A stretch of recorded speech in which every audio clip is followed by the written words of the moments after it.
right? I'm not saying we're all going to go up in a nuclear cloud. 10% chance of everyone being dead seems very much worth putting in your risk calculus. The civilizational choice that we are making right now. So we could say, right now we're making a civilizational choice about what the future looks like, who gets to govern it, what mechanisms govern it, what technologies dominate, and so on. It would only be reasonable for us to hand over control. We're all just playing like the most awesome video game, not noticing that we're not making scientific progress, and we just the video games are too much fun, and eventually the human species just peters out. A few conversations stand out in my mind as being among the most interesting that I've ever had in my life. And this interview that I did with Dan MacKinlay is one of those. We mainly talk about gradual disempowerment, Dan's area of expertise, where we hand over control to AI and all the problems with that. We also talk about wireheading, utopia, general X risk, pausing. But Dan has so many different interests, is such a great guy to talk to in general, that we have a number of different digressions. We get into some rambling, but overall, one of the most interesting conversations that I've ever had, and I hope that you enjoy the interview. Don't forget to, of course, like and subscribe. I really don't take it lightly that you're spending your time watching me talk to people. So thank you so much for that. Let me know in the comments what questions you think I should have asked, who you think I should interview, and thanks again. Enjoy the interview with Dan MacKinlay. Dan, could you tell me your background and what you're working on? Right. So I have, how deep you want to go? I've got a pretty bonkers background because I switched careers a lot. My qualifications are in originally, what did I do?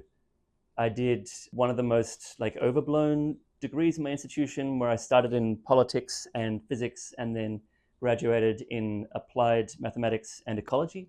So I guess I originally would be like a mathematical ecologist. Then I went into tech for a while. I was in a startup, which ended up being, this is being recorded, so I will not say that it was an exit scam. And we can cut these things if you prefer. Yeah. That ended up going nowhere, let's say. And then I went into public service data visualization because I was in the open data movement. Then I was like, wait, this just doing tech stuff is not great. Actually, I want to go back to mathematics. That was way more fun. Enrolled in a PhD in complex systems, rage quit because my supervisor and I didn't see eye to eye on a paper that I thought was nonsense, but has ended up being very highly cited. So maybe I was wrong about that. Then I went to work in Switzerland. I did my master's under a guy called Didier Sornet, who is a tectonic plate specialist who then moved into studying finance. And that was 2.5 years, I guess, basically studying risk models and large-scale disasters and this kind of thing. And just, so this is back in the 2012, I guess. So kind of deep learning is a thing, but it's kind of just on the horizon as a massively influential thing. At this point, I'm reading less wrong and kind of aware of people talking about this AI thing. My timelines are relatively long, but then I'm just spending all day in this lab where everyone's talking about oncoming disasters and potential apocalypses and that kind of stuff. And I'm like, there's kind of, there's some mileage in this risk modeling stuff. I went on to do a PhD in stochastic simulation, specializing in rare event stuff. So once again, I'm still trying to estimate rare events. And I was kind of the first guy in a statistics department looking at how we can include neural networks in our inference processes more generally, which, that was a hard pitch at the time and it's a very easy pitch now. This is the University of New South Wales, so I'd gone back to Australia for the PhD. Then a lot of time had passed by this point. This is slightly out of order. I guess just in between, I was living in Thailand and Southeast Asia, working as a music producer and working with shadow puppeteers, doing public education programs. Anyway, went back to the PhD. COVID hit, so I canceled all my plans and did the nearest postdoc I could find, which was working with CSIRO. CSIRO is an approximate equivalent of the US National Labs, but it's based in Australia. And we, I guess, CSIRO's biggest brand recognition is 8011G, kind of invented fast Wi-Fi, which is nice, I guess. I wasn't working on more faster Wi-Fi or whatever. I was working on causal simulations, on causal simulations. So causal simulations are, we had this really nice framing problem that justified the program. So in Australia, bushfires are very important. You call them wildfires here, right? They're a very dry continent, stuff catches on fire a lot. you want to make sure, we're still in the kind of tail risk modeling stuff, right?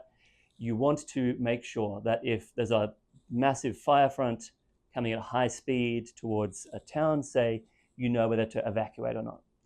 So how do we do that right now? We have these various sort of physical models of fires that are reasonably good at predicting. They're not amazing.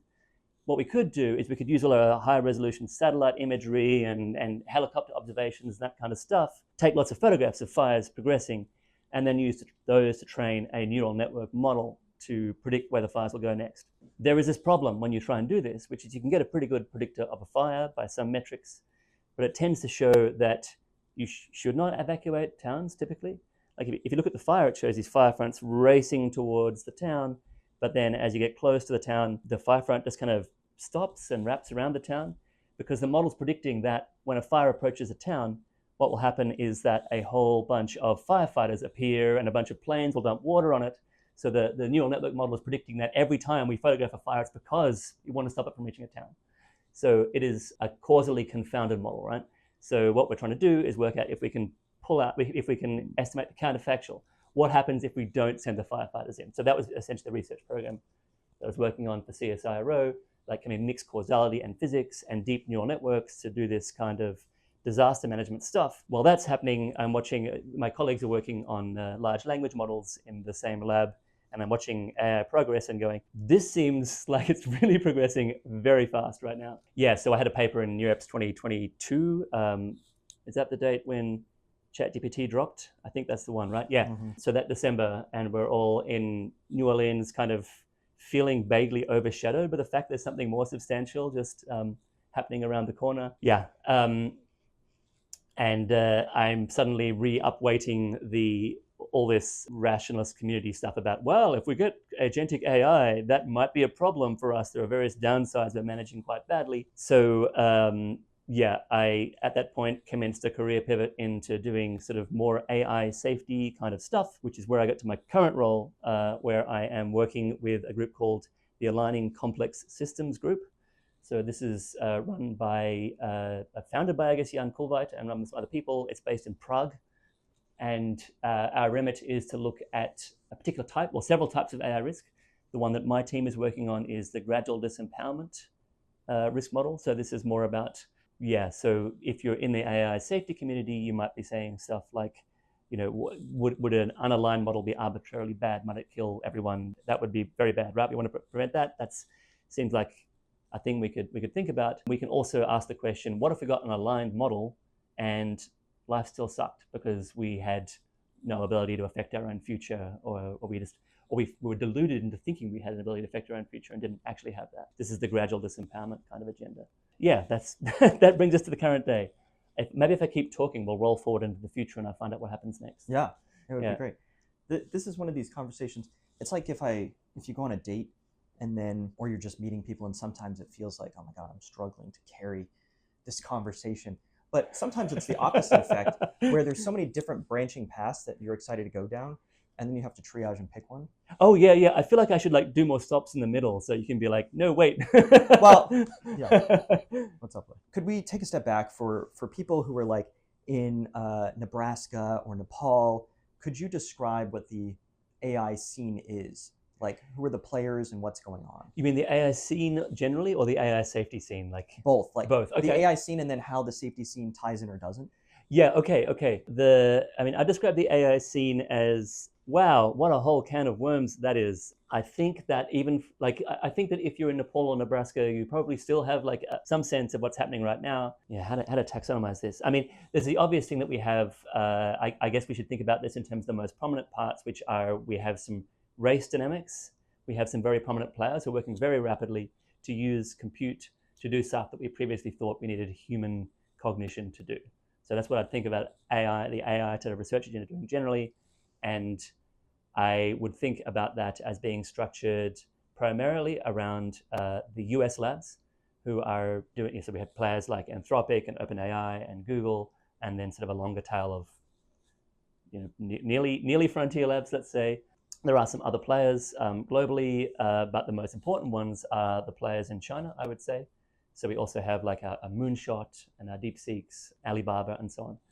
And they're doing kind of the same thing with some different hardware stacks and some slightly different methodology and some different market positioning, let's say, but they're all kind of playing the same game. There is also, I think, a very interesting scene globally of, like, let's call it DIY or democratized AI.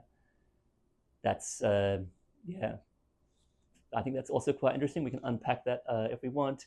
And there's also sort of lots of minor players who are, yeah, probably not achieving like frontier level standards, but probably quite interesting. So you've got Mistral in Europe, or you've got state-backed enterprises. So I know that the Swiss are trying to push their own model.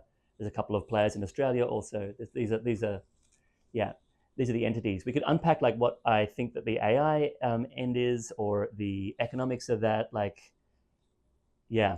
Yeah, feel free. Yeah, I think technologically speaking, oh man, there's so many topics in this, right? I guess I have spent a long time in academia, so I guess like I will talk about what I think is happening with knowledge, which I think is for me like maybe the most under-regarded part of this. So we have there's a very interesting tendency that for the start of my career in machine learning, we were looking at something that felt like an open science project. So obviously lead players like Google and so on are shipping products that have ML where they don't necessarily tell you the algorithm, but they will publish papers about cool features in their algorithm, and you'll see those papers at a conference, and maybe a university will have something useful to add. Maybe your university will copy some code that Google gave you, whatever. There's some kind of exchange that has been happening. It is interesting going to ML conferences right now and feeling that absence. So we know that they're still making progress inside the AI labs, probably amazing progress. But the Western labs are publishing decreasing amounts of this stuff. So it seems to be quite hard to work out what's actually happening in there.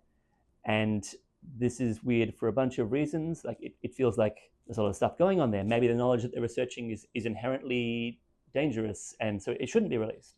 Maybe the knowledge that the discoveries they're making, maybe it's important they're public, and it's worrying that it's being concentrated increasingly in closed labs. So that's kind of a thing that it feels like we're maybe kind of breaking some kind of social contract there, and not really, I don't feel we're having the full discussion about what the actual social contract should be and how sustainable this is in practice. There's an interesting countervailing force, which is that even as the big Western labs close down, we have seen China move into the ascendant position in machine learning conferences. So if we regard those conferences as markers of progress, we see massive movement both by private labs and by public institutions. Like Tsinghua is absolutely killing it in the publication scene right now. And so we have this tendency where the interesting knowledge is now being generated by these new players, and they are being, for now, very public spirited in releasing like interesting tools. And all of these tools are things that are potentially replacing humans, right? We are looking at tools that say make it easy to do the things, to ask or answer interview questions, for example, or do higher mathematics, or all these things that we're engaged in, write code, obviously, all these things that we're engaged in from day to day. And it feels weird that we might discover that major labs will have the technology that we have until now, the parts of the knowledge apparatus of society that we have until now executed on the stratum on the substratum of human minds, is something that might be executed more efficiently on secret black box stuff in a lab. Is it a problem that we don't know how what we know will be replaced in the future? I feel like there's potentially a huge discussion to have there. Could you say, you talked about gradual disempowerment. Could you talk about, and I'm sure you could break it down like, not infinitely, but there's different scenarios. Could you talk about just gradual disempowerment versus what other scenarios people think about, either the negative or the positive scenarios? Yeah. So there is, I'll try not to get excessively philosophical for no reason. Let's see if I can succeed at that. Don't ruin.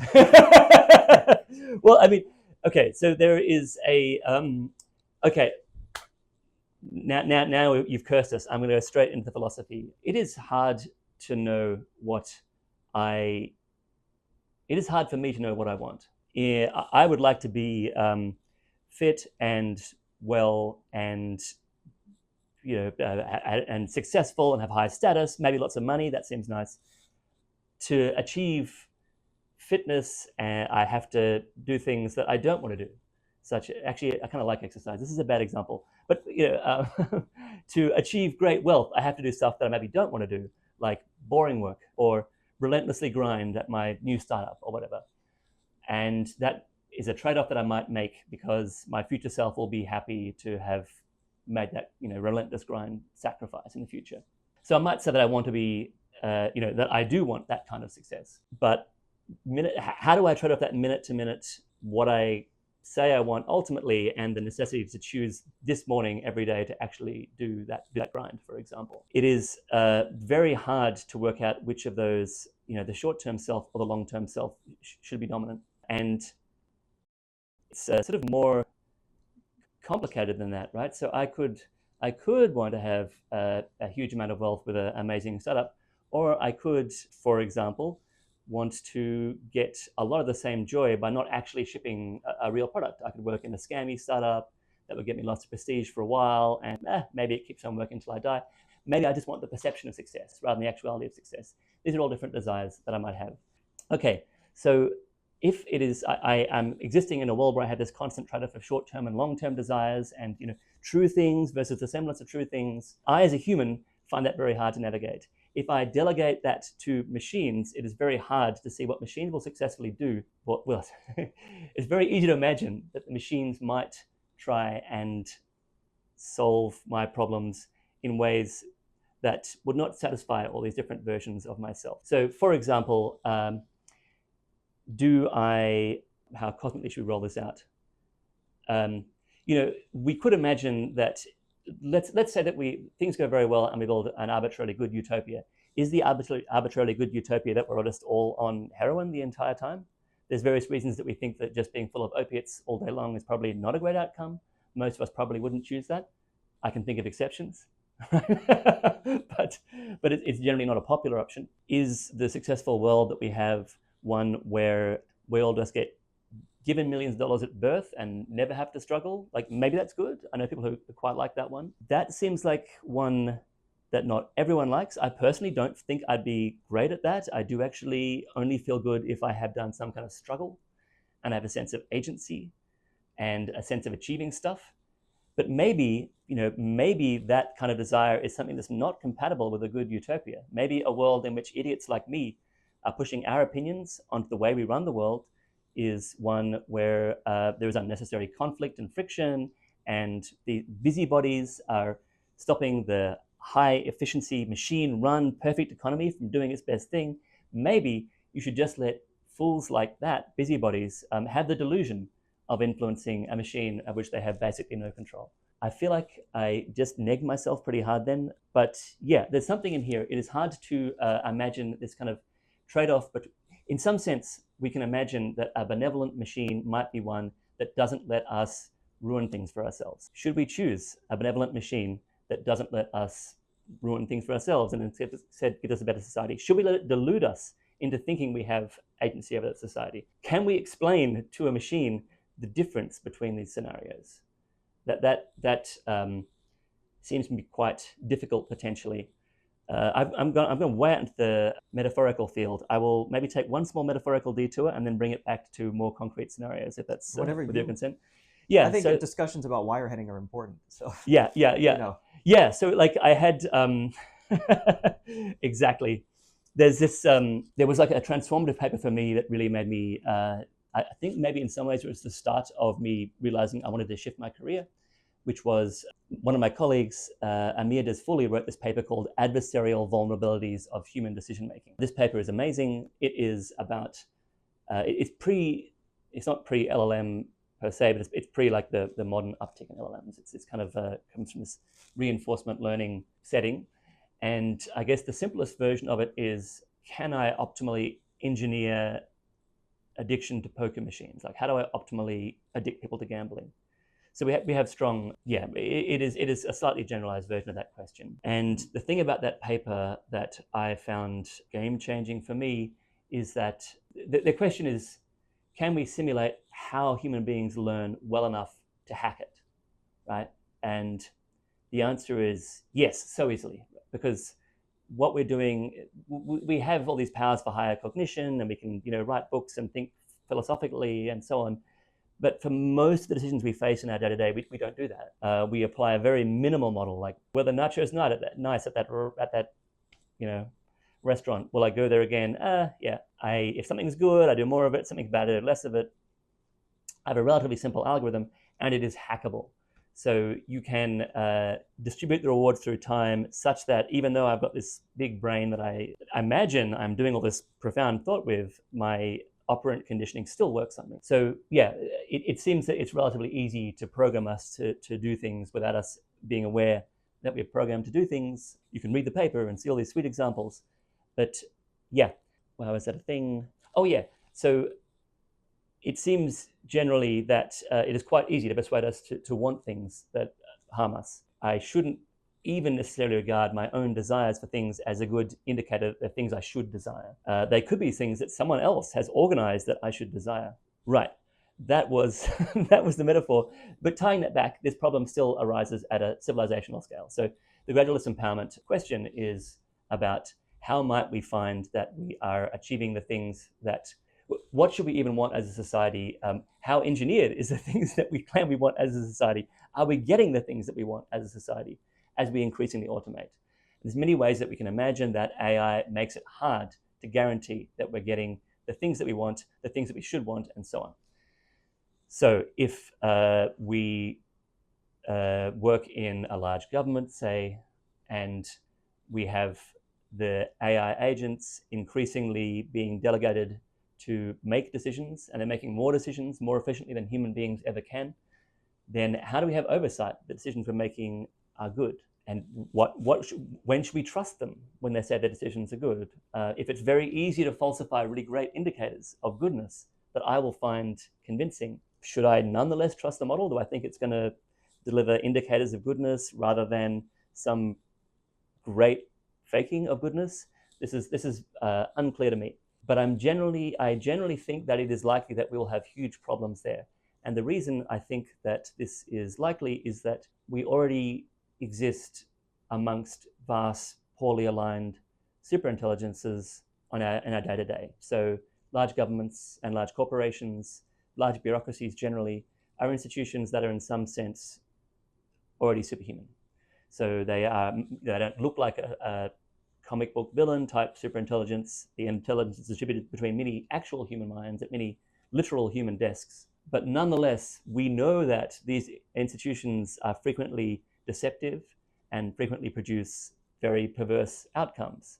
There's big name brand ones, like we can mention that, I guess we should name check the fact that information technology was very important for the Nazis in the Holocaust. That's a famed one. But there are many more kind of day-to-day edge cases. We're all used to finding it very frustrating dealing with wheels of bureaucracy in our own lives. It's just too hard to renew your driver's license. Taxation's kind of weird. It looks like people who spend more effort on avoiding taxation can pay less, and people who have less don't have as much time to spend avoiding taxation, so they pay more. That seems weird. Did we vote for that? Unclear. If we think about large organizations as the prototype for superintelligence, or even things that will just do more of what they currently do under superintelligence, it seems very likely that we'll witness the same kind of outcomes. We'll witness perverse economic outcomes potentially. We might see that whoever gets to determine the algorithm has unbounded scope for getting whatever they want to have done. But we might also just see that when we roll out capable agents that are capable of doing more of that, it's just not quite what we ordered. I guess it's easy to think of that in terms of, so this is what is called the institutional gradual disempowerment argument. We argue that institutions are already hard to align organisms, and we might just expect more of that under AI. There are other flavors. So one that I think about quite a lot is the cultural gradual disempowerment. So I think that the institutional alignment pitch is relatively easy. We've all had frustrating bureaucracy experiences, and we can imagine that extrapolating that could go in bad ways. I think that we have a harder time thinking about cultural gradual disempowerment. So this is kind of new.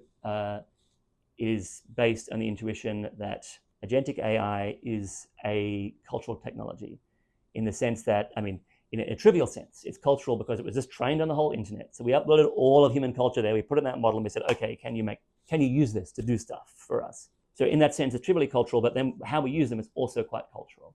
So we use them for drafting emails. We use them for generating content. We use them for writing scripts and control, even if the content is real human actors, maybe in the future we start generating scripts for the human actors to speak. Maybe we cut the human actors out entirely and have better actors that are AI generated.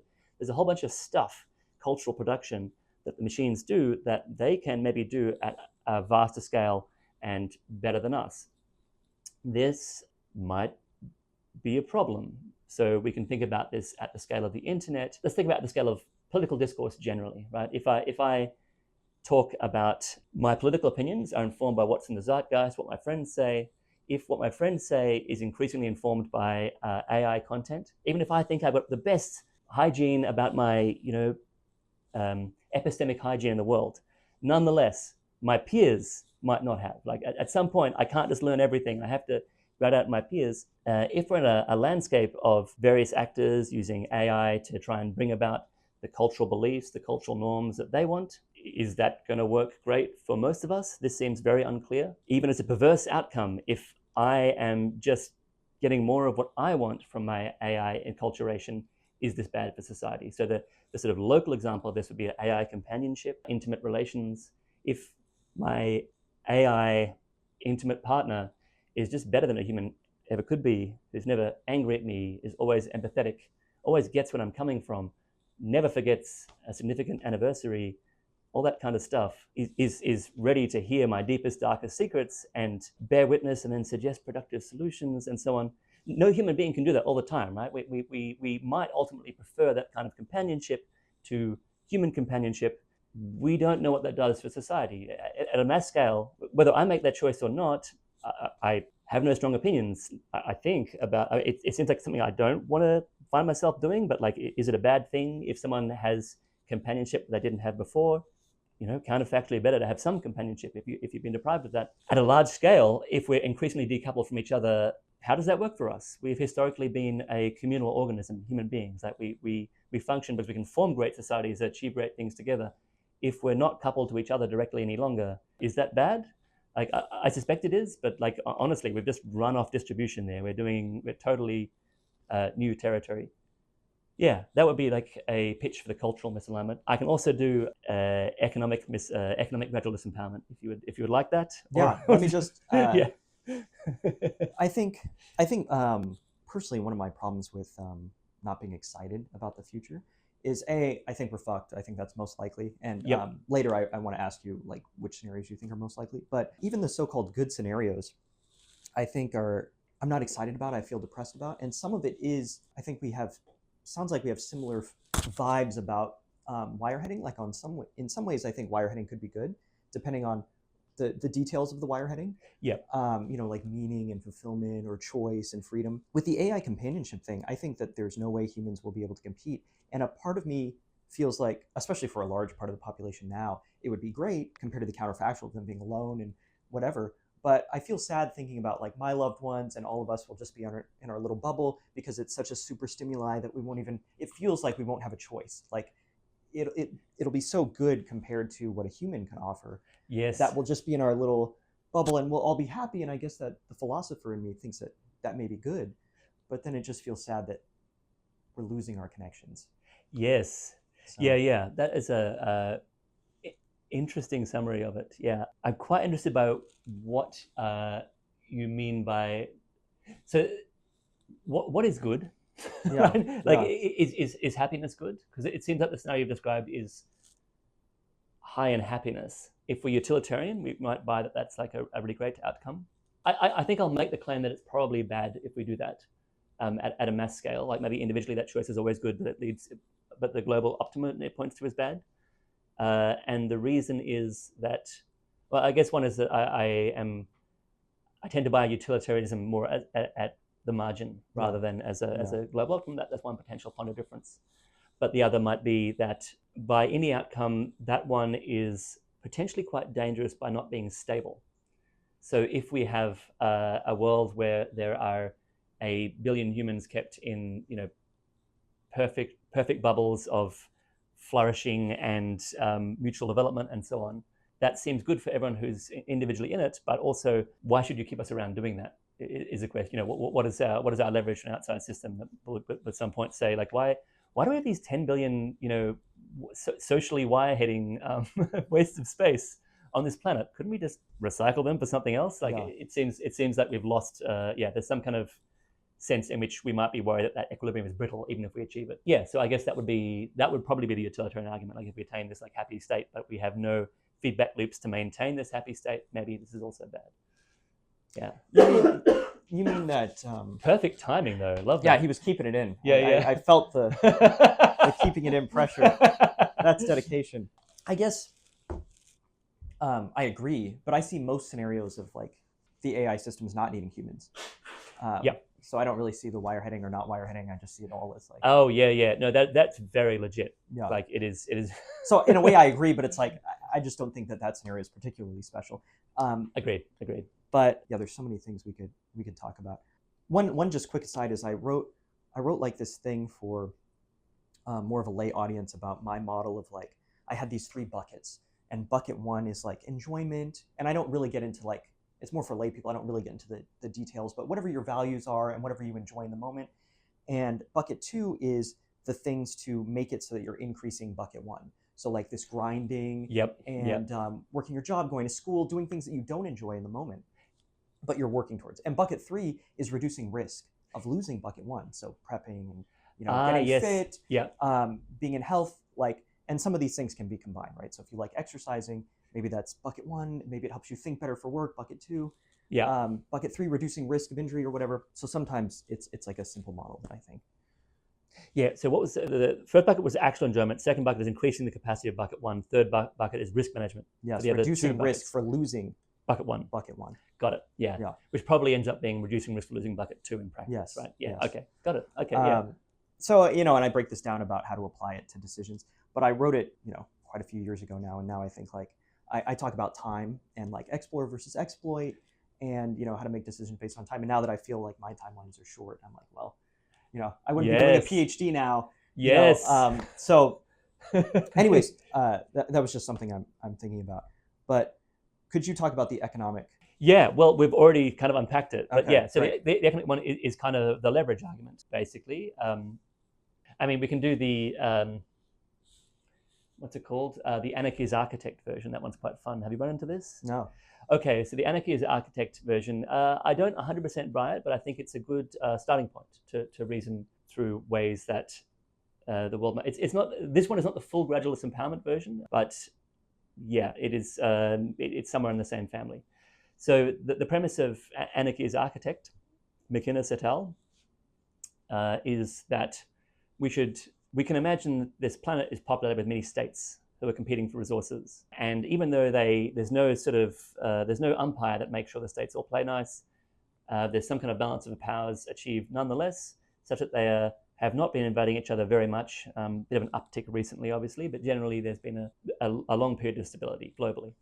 What's happening there? We could say that, the states don't invade each other because there has been at some point something looking like a military balance of powers. It's not worth your time to invade another state because they'll mess you up so much that it won't make it worth your while. Okay, so we can imagine that there's a selection pressure on states to be efficient projectors of military force. Insofar as you can do that, people won't mess with you, and stasis is maintained.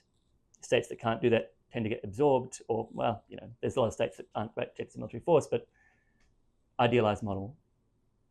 Okay, so another puzzle is you might see that a lot of the states that are efficient projectors of military force are also pretty great places to live.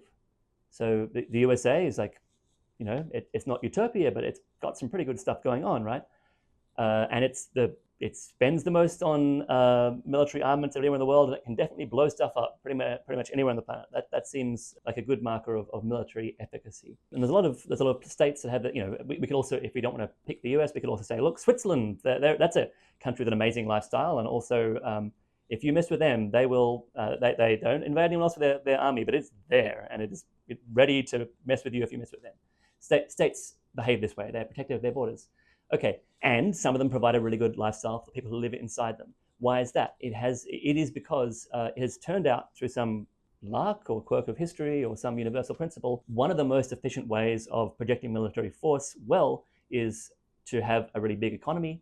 One of the great ways of a really big economy is to have something that looks like a liberal democratic settlement, where you have many people who are competing in a marketplace of ideas and also an actual marketplace, who are incentivized to also pay taxes to some large power, which invests in services such as education. So there's a skilled workforce that is able to found these companies and do all that work, that kind of stuff. So in that view, we have these little bubbles of amazing high economic, great lifestyles, let's say. Like we have liberal democratic lifestyles with a high income exist because they're an efficient way of producing power in an interstate conflict. If we buy that, we might find it concerning that states will not provide this kind of environment if human beings are no longer necessary to provide efficient projection of military force.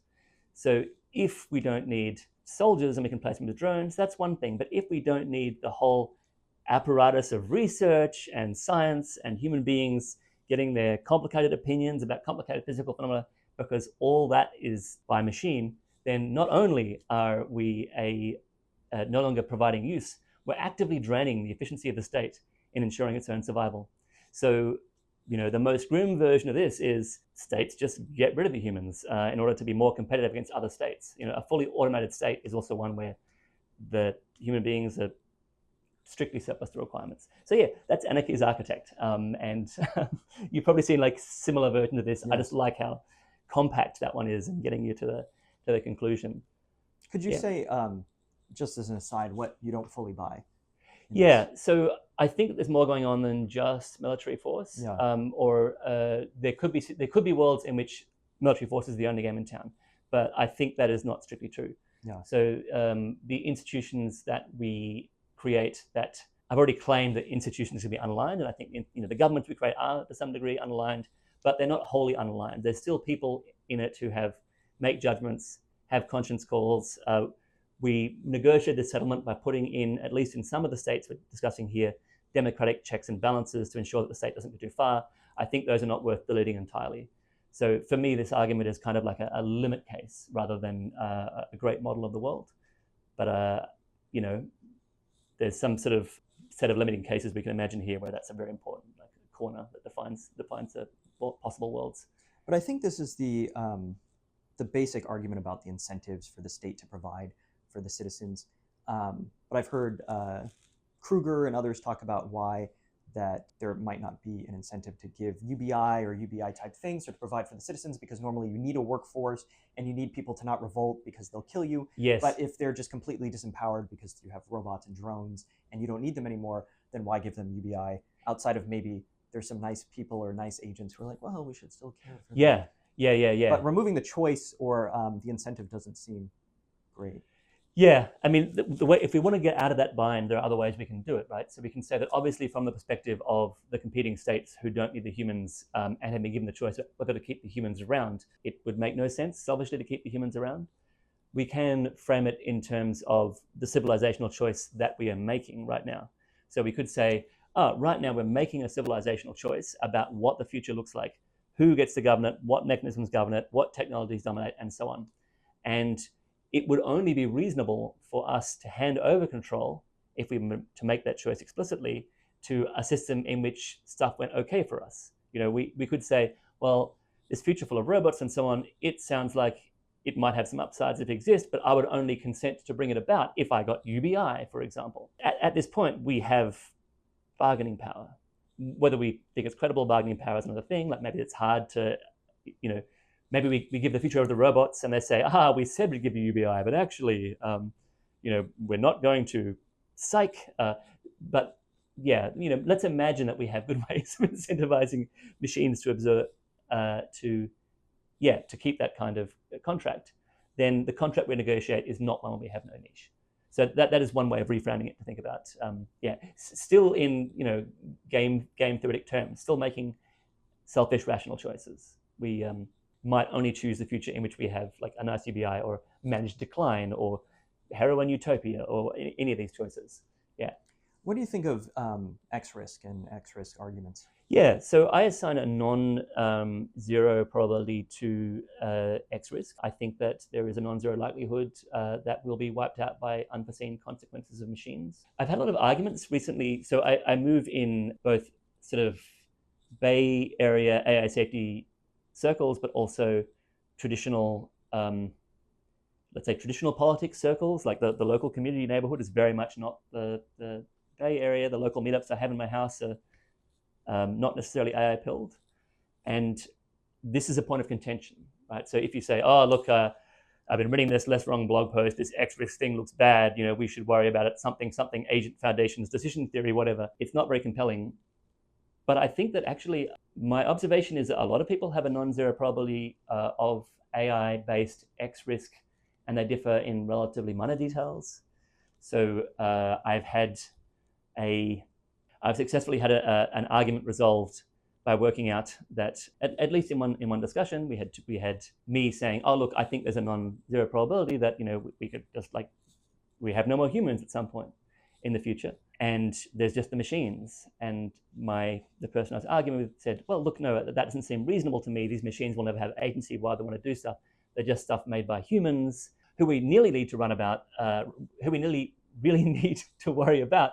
People like these billionaire oligarchs who run these major firms. And at some point, they could just replace all the humans and you just have one oligarch in charge of the entire planet. At which point I realized that we're differing only in terms of whether there's one human in the center of the organization that replaces his predecessors or zero humans. And this seems like a relatively small difference to me. So yeah, sorry, that was like a philosophical aside. So I assign non-zero probability for X-risk type events. I think that I'm relatively more optimistic about our ability to control machines in sort of run-of-the-mill things. I don't think it's likely that a random factory making paper clips will successfully turn the entire planet into paper clips. That seems like one of the lower probability ones, especially compared to things that look very prominent, like the fact that we're building out large fleets of weaponized attack drones and trying very hard to put AI in them. So it seems like extinction type events probably run through military geopolitical conflict rather than completely out of the blue stuff. So with the Yudkowsky type of, I guess one scenario would be, just build more data centers and we all cook on the earth. I don't know if you read the book, but you're familiar with Less Wrong. Yeah. You think that's less likely than these other scenarios? Or could you sort of give me a rough breakdown of you think, because non-zero is kind of broad. I think gradual disempowerment is more likely. I think X-risk scenarios are this likely, if you could. And just generally whether you're optimistic or pessimistic about the future. Yeah. So I would put I would say totally weird stuff, paper clippers and this kind of stuff. I would say this is maybe like a 1%, order 1% kind of PDOOM probability for me. Things that go through more normal militaristic outcomes. I mean, we haven't set a time frame here. Let's make it broad, 30 years. I would give militarist type outcomes a much higher ranking, something like 10-ish%, which is still obviously less than 50%, right? I'm not saying we're all going to go up in a nuclear cloud, but 10% chance of everyone being dead seems very much worth putting in your risk calculus. And then I would ascribe a reasonably broad probability to gradual disempowerment type outcomes, stuff where things just kind of, I think that's the mode, right? I would say I haven't thought about this recently. I'm probably running into maybe 60% of possible futures run through this path of gradual disempowerment type outcomes. That seems to me, and we could say, why? You could ask me why am I focusing on that, right? What if the future's mediocre? And that is, there's a whole bunch of reasons there. But I think the gradual disempowerment is gradual disempowerment-like scenarios are our most likely outcome. So if I say, what is your PDOOM? Yeah. Well, I just gave it. It was I think I gave it by putting 10 plus 1% together. So it's 11%. Okay. Yeah. Great. PDOOM in the death kind of sense. Yeah. And are you generally optimistic or pessimistic about the future? Yeah. So I am at the current moment, I am pessimistic, but I am not massively pessimistic. So it seems to me we have relatively large opportunities to turn this around. It seems to me also that it seems likely that we'll fail to take advantage of those opportunities, which are, I think, quite urgent, quite time limited, and would require much proactive action. And that would be sad. But I don't think we have no opportunities. yeah, I think that there's a very likely world in which our failure to solve coordination problems is, in a quest to find this technology which solves all the coordination problems, we'll fail to solve the coordination problem of how to deploy that technology, and that will lead to a bad future. But it's also possible that the affordances of this technology will help us solve coordination problems before they help us to make ourselves surplus to requirements. Or, I guess I should be clear, I don't think the only possible outcome is becoming surplus to requirements. I think also we could just have escalating military conflict where no one wins. Like, I think we could also see like a burnt rock where nothing prospers, and we could also see like really good outcomes. They're still on the table. I'm not necessarily going to start wearing accelerationist T-shirts and be like, "Don't worry, everything's fine, guys. We got this." That doesn't seem to be true. How concerned are you about S risks? Yeah, so by S risks, we're thinking of suffering of like digital minds or like biological minds. We're going to do both in this box. We can do both, but with an emphasis on biological minds. Yeah. It does depend a little bit what you mean, right? So we can imagine like arbitrarily perverse outcomes where we have the anti-utopia where stuff is just runningly horrible for perverse reasons. I think these are relatively unlikely. They seem to be less likely than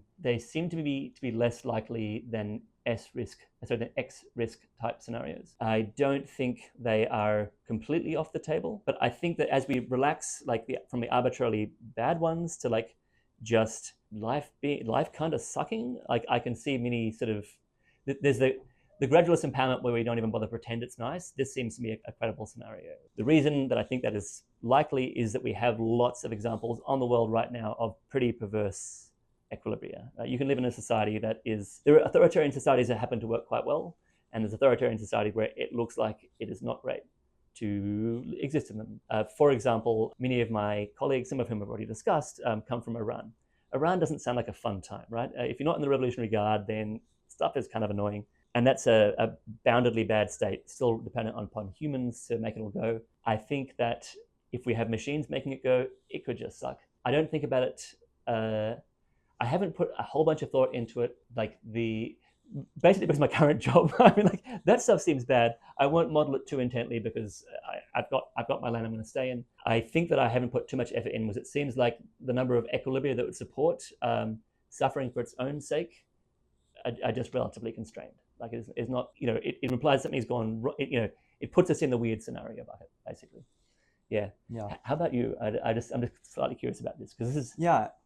So fortunately or unfortunately, I do think that there's a huge spectrum of, depending, like you said, it depends on what you mean by S risk. Yeah. I think there's to me, the worst S risk would be sort of like a hell on earth where due to some Waluigi effect or something, we can't die. We don't have a choice in whether to die or to not be conscious. And then we're in some sort of from mediocre suffering with no choice of ending existence to like real horrible suffering. Yeah. I think that those are relatively less likely, but still completely terrifying to me. Oh yeah. The average, I'd say maybe modal shitty of we're out of control, like we don't have much control over our lives and they're just sort of mediocre to bad, but we could still, to me, the being able to end existence is important, even though I'm very like transhumanist in most ways. Yeah. But I think the thought of not being able to like just check out of these terrible scenarios would be shitty. Oh yeah. So I would say rationally or whatever, I'm more concerned about S risk or X risk. I think it's more likely, or gradual disempowerment, general shittiness. Emotionally, I'm very compelled by these. Yes. We need to avoid this. Yes. Yeah. And I think for what you're talking about your work, I think it's always a trade-off of separate from your comparative advantage of do we work on the scenarios that are less, or we think are less likely, but are much more horrible versus scenarios that are more likely, but a little less, or less horrible. Yeah. There's another factor in there which I kind of want to introduce, which is that it seems that the scenarios that we often in kind of rationalist adjacent communities make this kind of EV trade-off of what should I work on. There is a kind of group level version of this as well, which I think we do sometimes well in science, which is to say, what should we as society be working on? And I think it is very important, even if I want to make impact on S risk and X risk type outcomes, I think it's important that some of us are allocated by the apparatus of society to research the gradual disempowerment risk, not only because it's intrinsically important, but because it is relatable. And I think that relatability is very important for getting social license. So it's very important to have that practically. If you say, like, I think people should research all these things, to be clear, but if the community conspicuously fails to research risks that people who aren't AI pilled can see coming and about which they are correct, then it looks like we, in some sense, don't care about the human beings that we're purporting to be in service of. So it would be bad to not do gradual disempowerment stuff, but no one to do gradual disempowerment stuff in that setting. So that's, that kind of group level decision seems to be important as well. There's some sort of, the planner would allocate some effort to gradual disempowerment to make sure that if we arrived at that future, it was not as bad as it could otherwise have been. Yeah, I think you're very wise, because multiple times in this conversation, even so far, you're always thinking about the individual versus the group dynamics and what's optimal. Taking both of those into account, like with relationships, with digital beings versus society. So I just want to say that even so far in this conversation, you're talking about a lot of things that a lot of people don't talk about. Interesting. Oh, yeah, okay. Yeah. So I'm having a triage. And Leigh, I'm going to try to make sure you get the questions in. It's always take your time. Yes. What are your timelines? Yeah, we just came back from the spin-up retreat, the Gradual Disempowerment team, and sort of rolled out our various futures.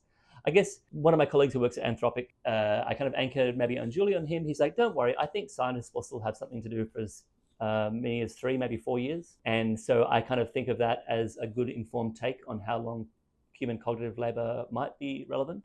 And so my timelines for like human economic relevance and human time to act, conditional on no geopolitical catastrophes, tanking supply chains and that kind of stuff, like 3 to 4 years of human scale cognitive action seem relevant. That kind of slightly avoids a question, like what happens after these 3 to 4 years? Man, I don't know. That's the branching point. That's where these X risk versus gradual disempowerment timelines come apart. And all I've got are odds. But I feel that we have lost the ability to influence which of the timelines we're in at that point.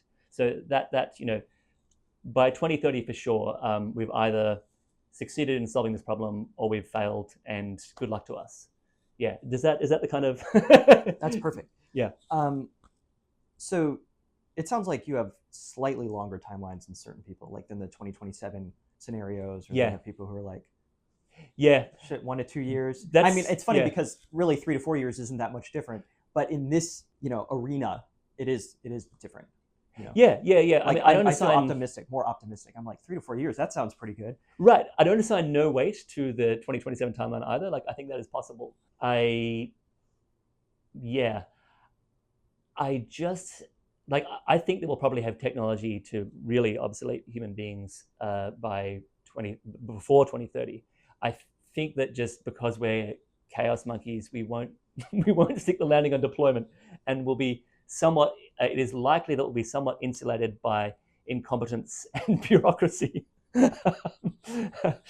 Wow, this felt less optimistic as I said it. Don't worry, we'll still let stupidity drag us back a little bit. Yeah, but that's essentially my reasoning. Yeah, I think it's funny. And later, after we've gotten the critical questions out of the way, I want to talk politics, because I have all these I find myself in these weird scenarios where normally I hate bureaucracy and I hate all this inefficiency, and I'm very market oriented. Yeah. And I like all the transhumanist stuff, but now I'm like, oh look, incompetence or society dragging back. It's like, I'm sure we'll fuck it up. This will help extend timelines. Yeah. So it's funny that I'm switching. It's like that. Let's lose that state capacity I was arguing for so long. It's we don't want that. Yeah. Do you see? And we could get into details of what AGI means, but do you see it as we have a fast takeoff to ASI because we automate AI research and we get recursive self-improvement? That seems broadly credible to me. I don't quite like that little hockey stick graph that people like. There's this kind of like we achieve a singularity in finite time. It seems to be more like, because there is friction between the digital and the physical world. I think we'd like to see an amazing branch in capabilities from algorithmic improvement, and that algorithmic overhang provides a lot of extra runway for sufficiently advanced research to do stuff, it seems credible to me that actually we need to, when we start needing to move more atoms around in more algorithmic ways, that we do actually have like a bit of a shelf there while we wait for all the productive capacity to come along. It's just hard to get all the minerals together and assemble them into the right form to be a super factory. So we probably see a little slowdown there. And then once with that pipeline sorted out, off we go again. Like I think we'll have a little that kind of shape. Potentially multiple ones, but I suspect kind of one. But yeah, I'm not a supply chain kind of real world stuff expert, so you should assign like a low credence to my opinion on this. I think it's true. It's sort of like where you were talking about the discussion, which by the way, resolving an argument, amazing that anybody was able to do that ever. But I mean, it's more likely in the I think that's one all the time. Yeah. That culture war, I don't want to be in it. Yeah. I think the supply chain thing is totally legit. It's just again, it's like, does it take 2 weeks? Does it take 2 years? Yes. But it's still such a short time frame. Yeah, I mean, we imagine that shelf becomes very small if we're in a hot war. At this point, suddenly all the bets are off and legal systems are suspended and we just extract stuff. So that would make it much shorter. If we were still working with existing legal structures and the bureaucratic friction, I think that it would be longer. Just takes more time to get the stuff to the place. Yeah. Do you see a difference, a meaningful difference between the AI labs in the sense of like? Yeah, I perceive a meaningful difference in the AI labs. I think that they are doing stuff differently and that I should treat them differently. I also think that as time passes, my ability to understand what they're doing at all as entities will cease to become valuable. And I think that for two reasons. One, I think that let's get very complicated and increasingly algorithmic, and the play that's making will just be too long for me to understand it. That's one reason. The other reason is that I think that we should think about all these institutions in terms of what feedback loops would keep them, pro-human or aligned or any of these kind of things. And the feedback loops seem differently strong for the major players, but none of them seem strong enough to bank your civilization on. So I expect that, for example, we could say that as is common around here, the vibes of Anthropic seem nicer. I've met more Anthropic employees than I have met OpenAI employees in my life, and they all seem like stand-up folks. So that's good, I guess. But the extent to which Anthropic is able to weather all the political and economic pressures on it and keep on doing good stuff, this seems to me that they've got some mechanisms in place, right? They have interesting ownership structures and interesting accountability structures. But ultimately, if they're nationalized, all bets are off. If the algorithm that's running them is sufficiently complicated, it can circumvent those. Like, I think that this is a time-limited difference in the labs, probably. Maybe they've got some amazing galaxy brain alignment stuff going on. This is better than I'm aware. And one of the labs will turn into an arbitrarily nice, benevolent machine god. That would be great. I'm not banking on it. I guess there's an interesting low-key signal, which is, I don't know if you've got recruiting emails from any of the labs recently, and because this is a thing, this might be localized, but I get a lot of ads from Chinese companies in Australia. Like, oh, you're an ML guy. Do you want to work for Huawei or whatever, DeepSeek? And it is their vibe. I've also got ads from other companies. Their vibe is so. I mean, this is marketing, right? So I don't want to assume it's saying anything about the companies, but it is fascinating how their marketing has become so pro-social. They're like, contribute to the great endeavor of human science. We're going to bring we want to have a maximally good future for all of humanity. Come and join us. And that is not what the US labs are putting out. And I find it fascinating how much I find that fascinating. That's great. Like, wow, what a pro-human place Huawei seems to be right now. Good. Yeah, if they stick to it, that'd be great. But I know less about their governance. And broadly speaking, I'm not going to assign massive confidence that it's watertight. But yeah, it's an interesting signal. Yeah, I think these discussions are interesting because I do think there are differences between the labs and there are differences between the lab leaders. And it seems like, on the one end, Sam is the most hated, thought to be the most evil. Yep. And then, it's usually, I think people love Demis and they think he's great. And then Dario's, somewhere in between. Yep. That's exactly, yeah. Yeah. Yep. But I think it's a question mark among these circles about how much it matters. Like the differences, but like you're talking about, it could be that these differences matter and that it'll turn out to matter. But it just seems like it'll matter less than the layperson thinks. Like most lay people, if you talk to them, like you're saying, being strategic about what scenarios we're working on, or the messaging to people, it's like, oh, it matters who gets it, and we don't want evil people getting it. But I think that matters a lot less than people think. Yep. And even Yep. when we're interviewing people, like when we're asking about PDOOM and all these things, people are always trying to make sure that they're like, well, we're pretty fucked, but we could, if we change things, that would be good and that's important and we could do something. But then, you know, when we turn the cameras off, it's like, well, how likely is it that we're going to do that? And it's like, well, pretty fucked. Which I don't like that world. I want to hear hope. Yeah. But to me, the most, I mean, I'm sort of rambling a bit, but to me, it's like, I don't know how likely the near miss scenario is but it seems like that would be the most likely for actually getting societal change to. Yes. Yeah, I mean, we have a lot of experience with seeing that near misses are very motivating, right? We also know from, this is not the first time we've played this game, right? We've had very dangerous things before, and we know from, for example, we don't have nuclear power right now because of some well-publicized near misses. And for better or worse, that means that nuclear power became very difficult, and now it's not around. So that was, like, in some sense, a successful campaign. We also know that other campaigns that have been fought by often similar people have not successfully had near misses, so turned a near miss into action. So, for example, we see in Australia, at the start, I mentioned that I got involved in this program to manage wildfires.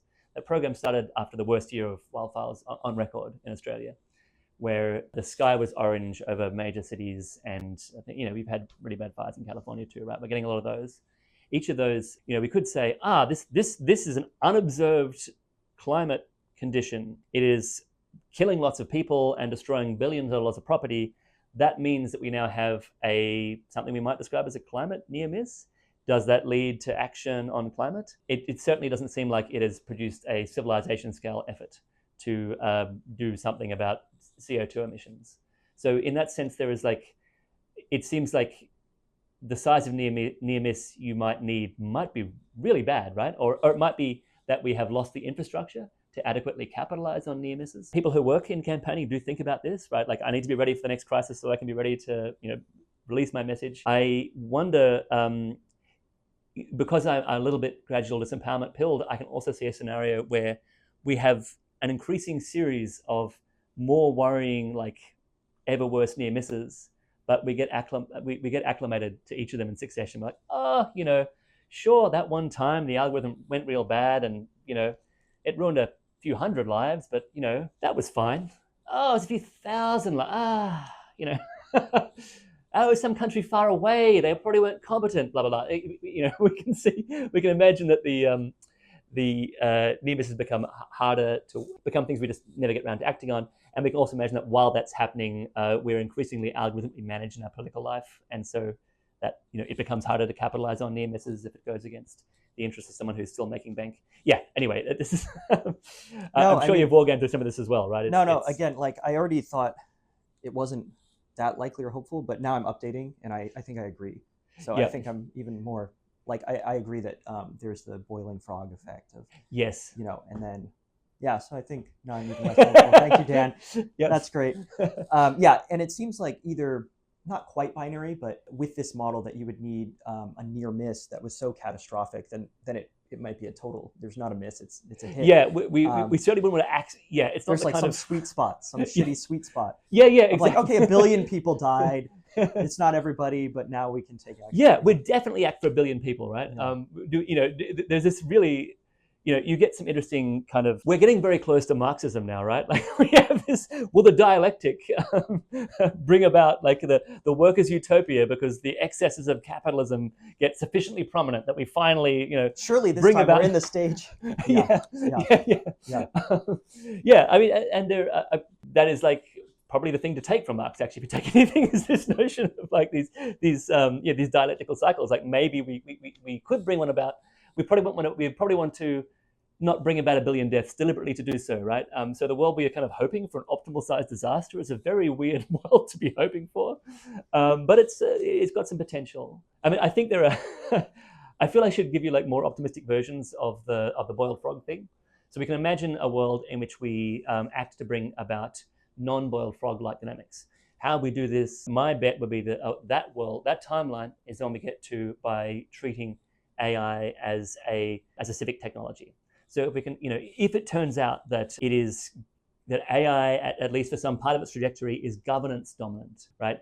This defense versus offense dominant technology. Like, imagine that we have this time when the AI agents, if we deploy them correctly, are good at making super cooperators. We can bring about, the community organizing gets easier because it just appears in your calendar and you turn up and do the thing. And then talking to your elected representative is also smooth. And the representative has more time to process the thing. And then the governance works well such that you bring about an equitable outcome for everyone. We could imagine building that world. I think if my timelines were longer, I would say that we have a good chance of hitting that world. The reason that I am not going to say we're totally sorted is that I feel that I'm actually trying to build this myself right now. This is my side project. I try and do this kind of civic organizing stuff. It is hard getting people on the same risk strategy page at the same time. It's hard getting a sense of urgency. People haven't had a near-miss event that they think they want to motivate around.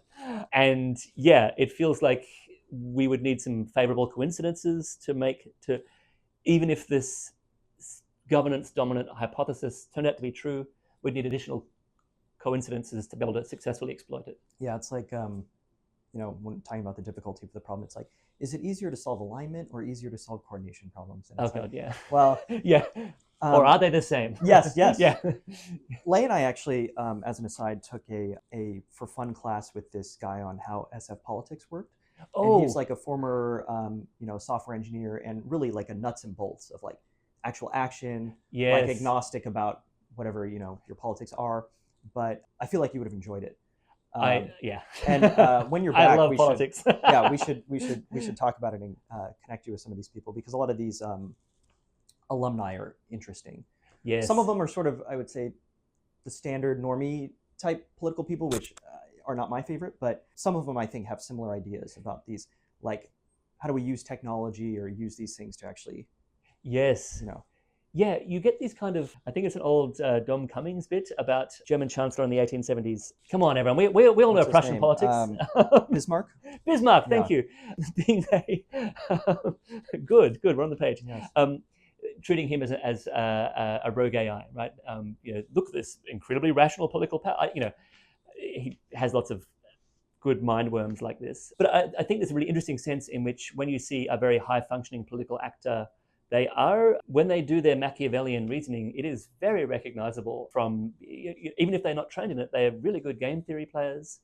They're also they tend to have other skills as well that are kind of like these nebulous coordination game skills that I think even, that maybe game theory pilled rationalists do not have. So true. Yeah. Yeah, it's super interesting. I do enjoy seeing I do enjoy a high performing political actor. Yeah. Yeah, I think there is something like when I would mainly read. I didn't live here and I wasn't involved with the rationality community in person. And I do think that there's pros and cons of that, of not being able to see or know. You're just reading people's writing and it's sort of egalitarian about their image or whatever. But then I do think that there is something touching grass important about when you meet these people and you're interacting with them, about the signal that you're getting in person. It's like, oh, this is who I'm listening to. There's something missing. And I think that the more you spend time with some of the people personally, you can see them being naive about certain things that normies would get, or high performing social people get that they don't. And I do think that there's some missing knowledge there. When you say they, do you mean the run-of-the-mill political actor, or do you mean the members of the public? So high performing people that understand socializing, and oftentimes that's political animals. Yeah. But even people that perform well socially or understand social dynamics in other contexts that aren't necessarily in politics. Yes. And that sort of, I think, have a better understanding of social dynamics, where if you talk to some rationalists, even who are very smart in other domains and who even write about social things, they can be naive. And you can see that and get that signal strongly in person. Yeah. And I think that that's important. Yeah. I think I buy this. It is a systematic trend that we experience, and I think also because it is in some ways normalized, it leads to systematic under regarding of certain modes of action and certain causes. Yeah, that is a real thing. I think there's kind of a sea change happening at the moment. It seems a lot more people have become politically focused, I think, and you suddenly find people who are catching up on the fact that social science exists and political science exists, and we have, that both these fields have various imperfections, but they have organizing theory exists and organizing infrastructure exists. It also has its imperfections, and but these can be used to point to ways of thinking about people and how to interact with them. I guess I think there's a weird thing that we're at ground zero of the California ideology right here. There's kind of like technology focused forward, individual based way of doing the world, which I buy many facets of, right? But I think that there is this worrying question about, I buy a lot of expected value calculations and interesting ways of thinking about the world, decision making under uncertainty. These invite me to optimize all my decisions, even things that are a little bit taboo. Optimize when I see my friends, all this kind of stuff. Why not optimize who my friends are, right? And there's a degree of virtuous optimizing of who your friends are and who your community is. Maybe I don't want to hang around with the person who's a super bad influence on me and wants to get me hooked on smack, right? That would be horribly bad. But also, there's a degree to which this becomes probably incompatible with whatever we regard as human values in some sense, by which I mean, if I am constantly evaluating my friends, not by whether our shared history has an intrinsic value, but whether they fit into my ultimate optimized self, then I'm playing some kind of weird game where human beings are some sort of counter towards my own personal optimization, at which point I'm treating them as objects, not subjects. And that feels like, we're here arguing about how we want a virtuous future would be one in which we are still subjects and not objects. So it seems very problematic to try and pursue a world in which we are using judgment systems that potentially turn other people into objects to argue that we should ourselves not be turned into objects. There is some kind of social compact about valuing people for their own sakes that kind of misses in the most extreme form. Like, I don't think everyone here just deletes their friends wantonly because, I'm sorry, you've dropped below my threshold for friend quality, you're out. But, that is a latent tendency in this kind of community. There is, if you spend too long trying to work out your utility function and discovering that someone is like not on your Pareto frontier and then making short-term decisions on that, then that can lead to pretty bad places. I'd say quite dark places even. Like I would even say, like, selfishly, it's not great, because if you can't learn to get some kind of generalized cooperation ability, then you can't form virtuous cooperative groups. You can't coordinate as a network. You can't form that human social organism. And the only way out is to become the dominant organism on the planet. Wow, I didn't know that was going when I started my mouth moving. You're an elitist. It's okay. Not everybody's equally fun. Not everybody's equally smart. And you could make a utilitarian argument that if you're flourishing more, you're doing more good, so the more cool people. Right. Yeah, this is kind of why I don't quite buy utilitarianism. It's like, I should just turn myself into the best utility monster. Yes. Yeah. But I mean, this is like a personal problem for me right now. Like, I'm like, oh yeah, I've just reasoned myself into the reasoning. I've reasoned myself into this thing where I have to regard. It's really important that I don't check out for my local community and that I show up for my friends, kind of, just as a gesture of pure love. It's important that I can do that, right? And so I'll invest in my community and build roots. And then I started working in AO safety, and I've spent like 6 weeks in my hometown since November last year. So I'm just not successfully turning up to my hometown to do all this, like, investing in my, in putting down roots. Like, I'm just totally failing at this. But I think this is, so I'm part of the same dynamics I'm critiquing, right? This is. Well, I think it's hard because loyalty is valued in friendship. Yeah. And long-term friendships are important. Yeah. But you're just facing this problem where you had your friends from back home. Yeah. And it was a relatively small thing, like network of people. Yep. Compared to the greater world, and now you have these other interests and you have differing things and you're popular, and so when you go back, how much time do you spend? These are normal problems, but you're a philosopher, and so you're thinking about it. Yeah, I mean, and I think these are true problems. But give yourself a little slack for being popular and having cool friends. And I mean, I'll probably phrase it slightly differently, but sure. I mean, this is my take. I can say it. Yeah, you've nagged yourself too much with the earlier conversation, so I can just speak. Oh, great, plainly. great. I'll take the antidote. I'll bear it in mind. Yeah, I think it is good to like. I am generally low on guilt, right? I think a lot of people around here are, but I think that it is good to sort of cultivate a sense of obligation here. It seems like a sense of obligation to cultivate. Yeah, you know, my nieces are like this tall and super cute right now. I can't just accidentally skip that phase of their life. Yeah, that kind of stuff. I grew up in this agricultural hellhole south of here that I hated, and now I live here, and so I still have some good friends from when I was in high school. Yeah. That I see, but a lot of my time is spent up here. And later, I want to talk about maybe more with the fun questions about this weird difference in worlds. Like when I go back home, like people aren't AGI pilled. They don't really. I mean, they know ChatGPT or Claude or whatever. They don't really get it. Yeah. And it's sort of like this bizarro world where I'm stepping in and out. But I'm a big believer in filtering.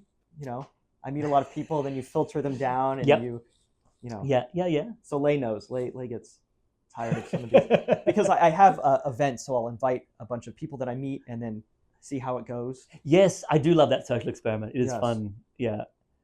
Do you enjoy like the act of just making connection? Like, is that experiment, or you just or is it pure? What will happen with this combination of humans? Well, so I have curiosity, but it's less about that, and I can be a very neurotic. Like I want to make sure everybody, like even on events that aren't my thing, if I see somebody not enjoying something, I'm noticing, and I need to go. Yes, yeah. But it's more that I go to all these events, I meet people. I don't choose to be this way, but I have a high bar for like connection. Like I like feeling connected to people, and I feel it deeply so rarely. Like with the rationality community, they understand the ideas that I talk about, but a lot of them aren't warm people that are fun to hang out with. So it's hard. I want that combo. I'll meet people, and then I'll try them out in a bigger group because it's less draining one-on-one. Yes. And so they make it to the bigger group, and I sound so elitist saying this, and then see how it goes, and if we get along, and then it builds the connection over time if it went well. Yeah. I mean, I can rebrand this as a non-elitist version, right? Which is this optimal matching. Like, it's probably good that we exist in communities that we, there's not there's not like some linear scale of goodness as a human, right? We've all got stuff that is like good or like bad or annoying to some and not to others, this kind of thing. Like, I think like we could just talk about this as optimal matching. You're optimally matching. That seems great. You should do that. I love this. That sounds virtuous. That's good. Yes, it's virtuous, Lay. Do you support a pause? There's lots of different definitions of pause. I'd say I support most of them. For one reason, like I think that there's this, even if a partial pause that didn't fail in some catastrophic like black ops kind of way, black sites kind of way would be great, because many of the problems that we face could just be solved by doing it slower. So, for example, I think that if you told me that we're going to pause with the current level of technology, it's going to last for 10 years, and I can use what I've learned in this time to do civic organizing better, I would assign a high probability to having better governance systems just generally. I think we could do a lot with what we've learned in the last little while. And even if we thought that we weren't bullish on democracy, we could think that we're actually amazing at adapting. The social systems we're making have adapted to all kinds of crazy shit. They can continue to adapt. They're clearly not at their limits. More crazy shit will happen. We will adapt to more crazy shit if we have time.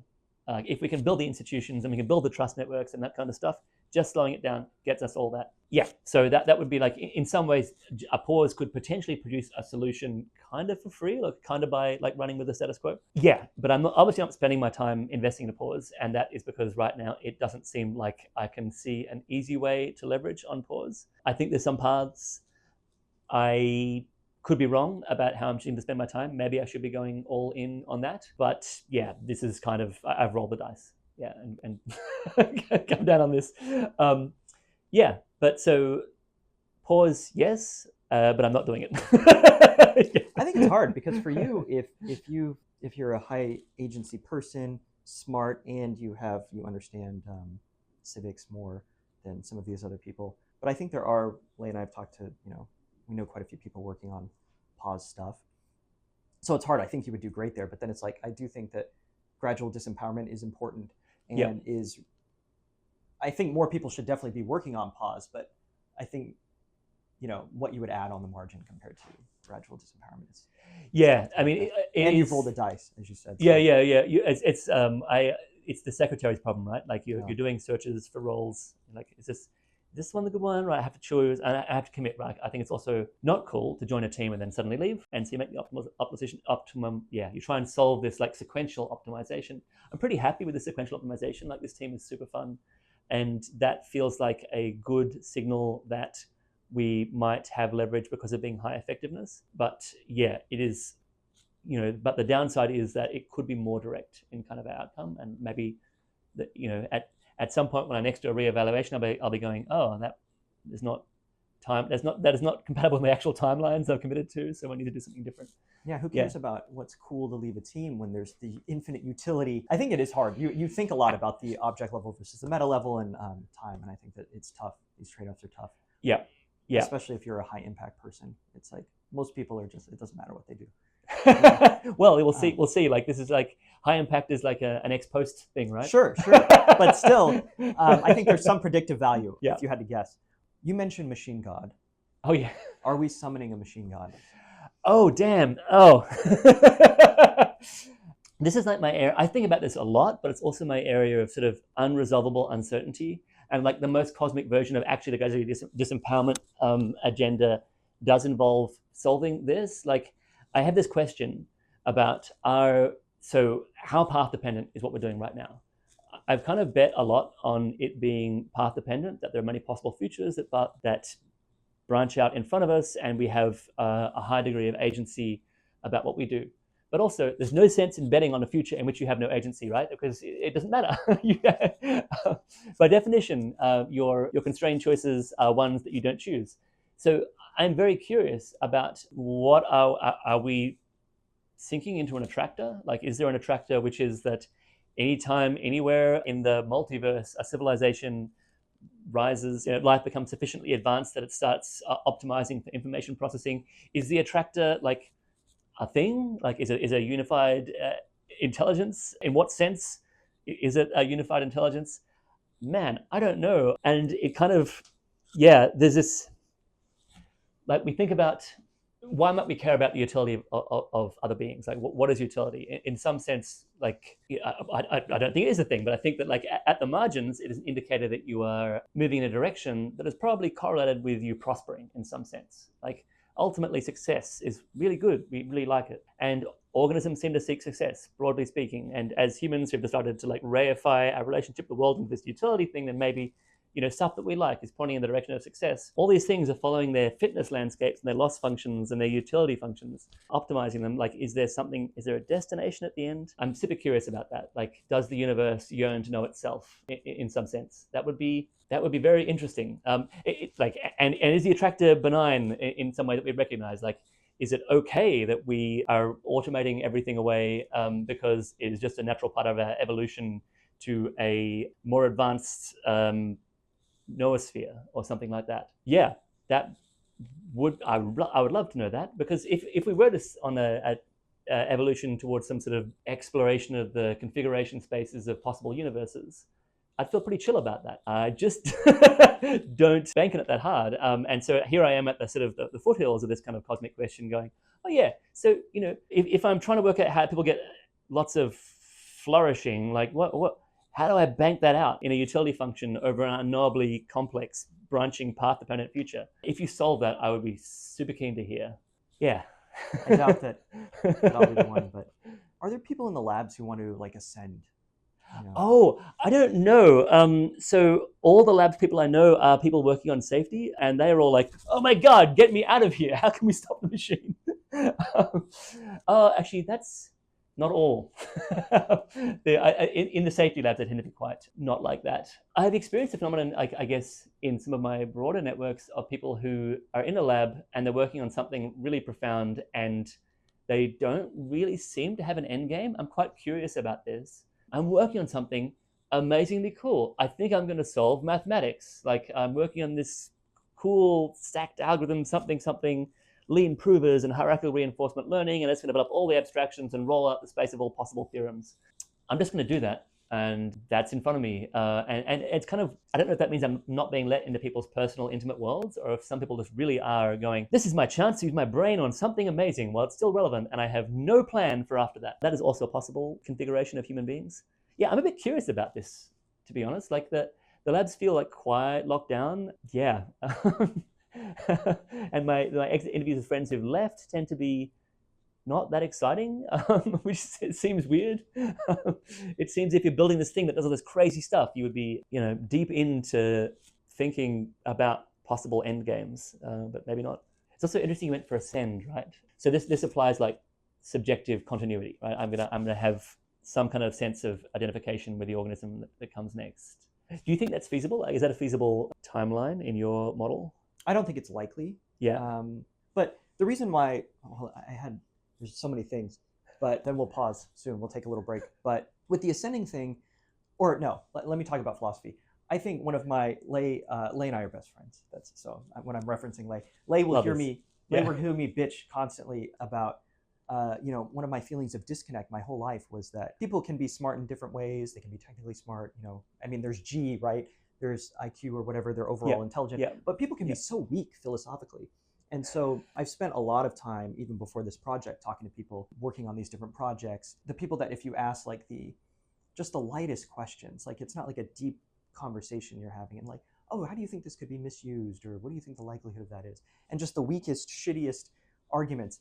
And I think it's definitely not uncommon for very smart people who just get nerd sniped, or they're really into their project and they don't really care about how it's used, or even for things that aren't dangerous, right? Like they're just like, I don't care about the point of this. I'm just going to make a really cool chair or something, or like a really cool piece of art.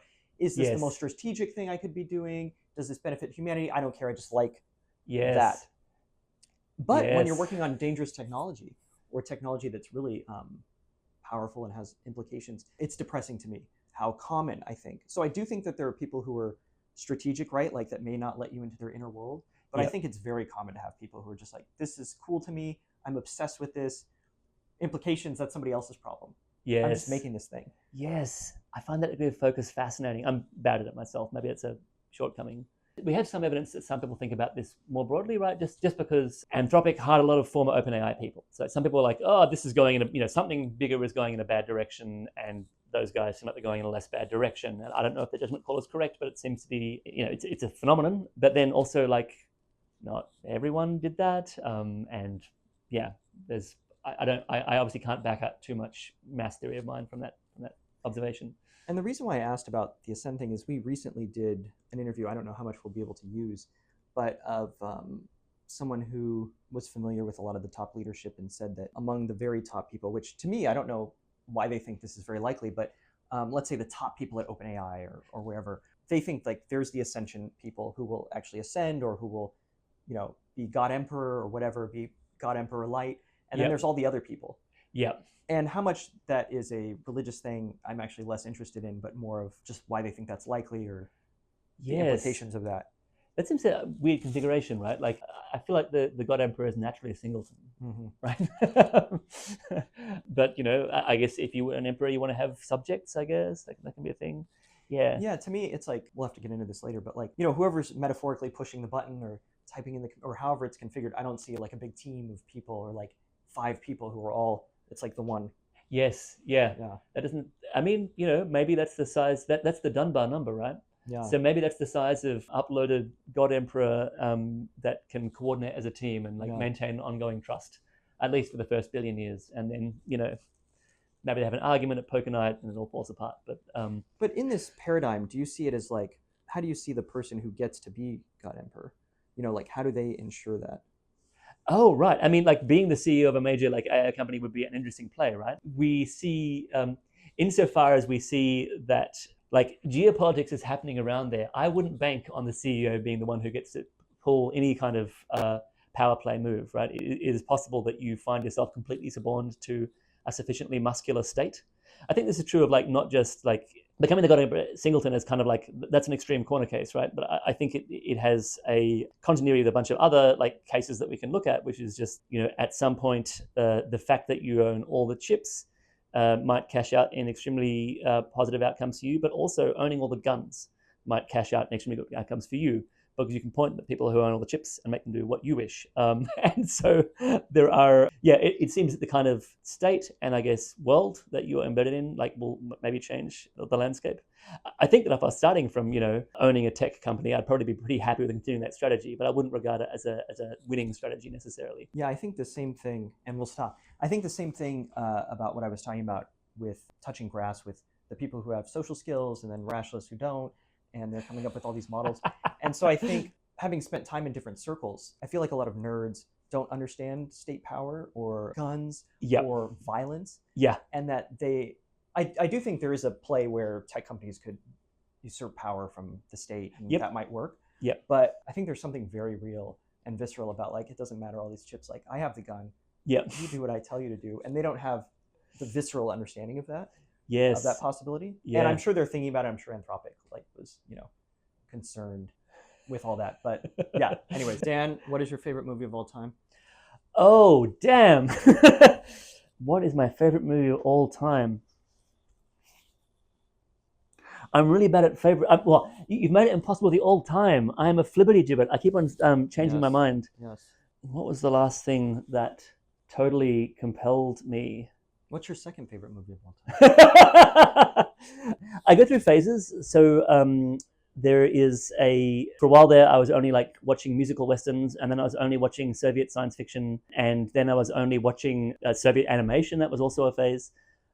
These are all... Wait, say some Western musical, or were you watching Solaris, or what is these? Okay, I mean, Soviet science fiction is like, I'm somewhat constrained by what you could, hypothetically, friends of mine could torrent, so that's like a constrained menu, but there's amazing ones. So Solaris is obviously one, but they did Teens in the Galaxy, which is a musical science fiction. That's pretty great. So Silent Star is pretty amazing. That was an East German one, and that was mistaken for an East German space program when they built the rockets, which is kind of great. It is great. There's a movie which unfortunately is a terrible movie, but I really enjoyed what it was attempting to be, which was Pilot Perks's Inquest. Have you seen this? No. It's okay. I mean, this is a recommendation. The plot is a recommendation, but like the editor just needed terrible editing, amazing plot. It is a post-human AGI movie in the Gradual Disempowerment flavor. So what happens is that there's this Stanislaw Lem character, Pilot Perks, who is like a recurring character. And in this movie, he's recruited because he is a competent but not amazing captain of extreme honesty. And he has to audition a bunch of androids to see if they'll be good crew members. And he gets a mixed crew, which is partially android and partially human. And the androids are just better than humans on every axis. So they're smarter, they're stronger, they are better at doing all the things, and he has to say whether he thinks it's good and safe to have these robots on the crew. And so the entire movie is this sort of tense, psychological, locked up in a spaceship together with the maybe human robots. And they're just really, unlike many movies where, the humans have to, by the goodness of their heart, or the robots aren't that smart actually, or whatever. Like, the robots just are better than the main There's always character. trying to be some cope in these things about what. Yeah, there's no cope in this. He has to find a route to success via incompetence. The only axis he can beat them on is being a bit shittier, and so that's the movie. Like, no one buys the post-human premise as hard as that movie. Yeah, it's great, and then it's edited like a dog's breakfast. Well, the editor got gradually disempowered. The editor should have been replaced by a robot, and we'd be better off. Yes. Yeah. When I first met you, and I think I asked all Australians this, but like if you had seen Wake I was, yes. And I would say the majority of people have. Yeah. Which is a shame. I mean, maybe I get it. It's a bit depressing, but it's such an altered experience.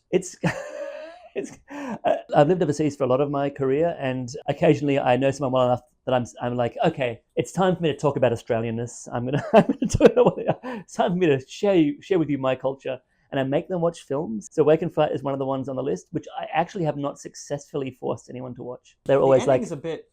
Once they get to the Ruhan, it's like this is pretty rough. It's very rough. A lot of in this community, I think. What are the other movies on the list? The Adventures of Barry Mackenzie. Yes. Yeah. Yes. The Adventures of Barry Mackenzie.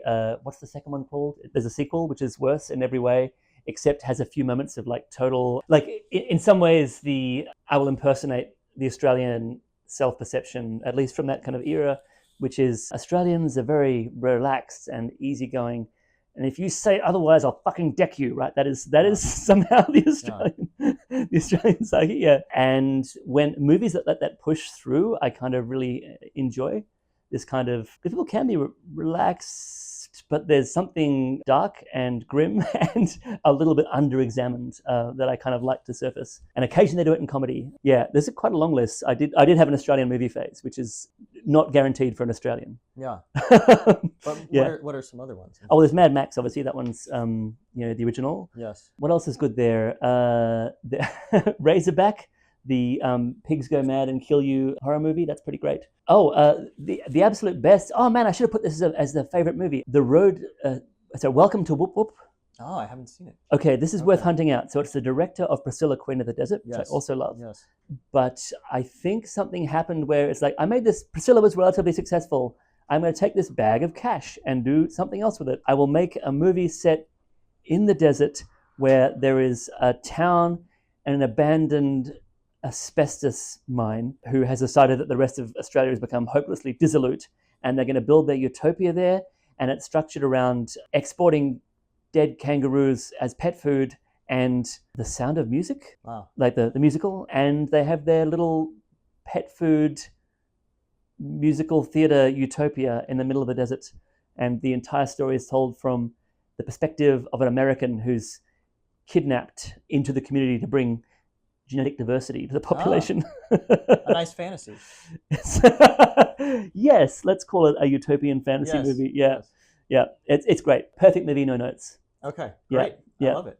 You're not including any of the prestigious No Picnic in Hanging Rock, Didn't Walkabout. Oh yeah, Walkabout's good. Yeah, I read Walkabout. Picnic and Hanging Rock is like that was I achieved saturation of that in my early childhood. Yes, I can't even imagine. Yeah. What else is great? There's actually quite a lot, right? I like the self-satirizing ones most of all. Self-satirizing with a touch of grim. If I stare into space for like 3 minutes, I'll come up with this list of like that's too long. So maybe I won't impose that on you. No. But I will send you my leaderboard. Yes, I would love on demand. I would love it. Who do you think is the smartest person of all time? Oh, right. So look, I am a mathematician, so I will go book smarts. So I probably feel like von Neumann has like a strong, is good as a candidate to bet. I think it's kind of interesting. I also think it's interesting to think about people like Newton, just because like what happened? He had so little and he went so far. Like that is some wild craziness right there. Like people are, don't know what gases is yet, and this guy's like, okay, cool, I'll just discover calculus and work on the motion of the planets, and that seems fine. Like, wild. So Newton will also be an interesting player in this regard.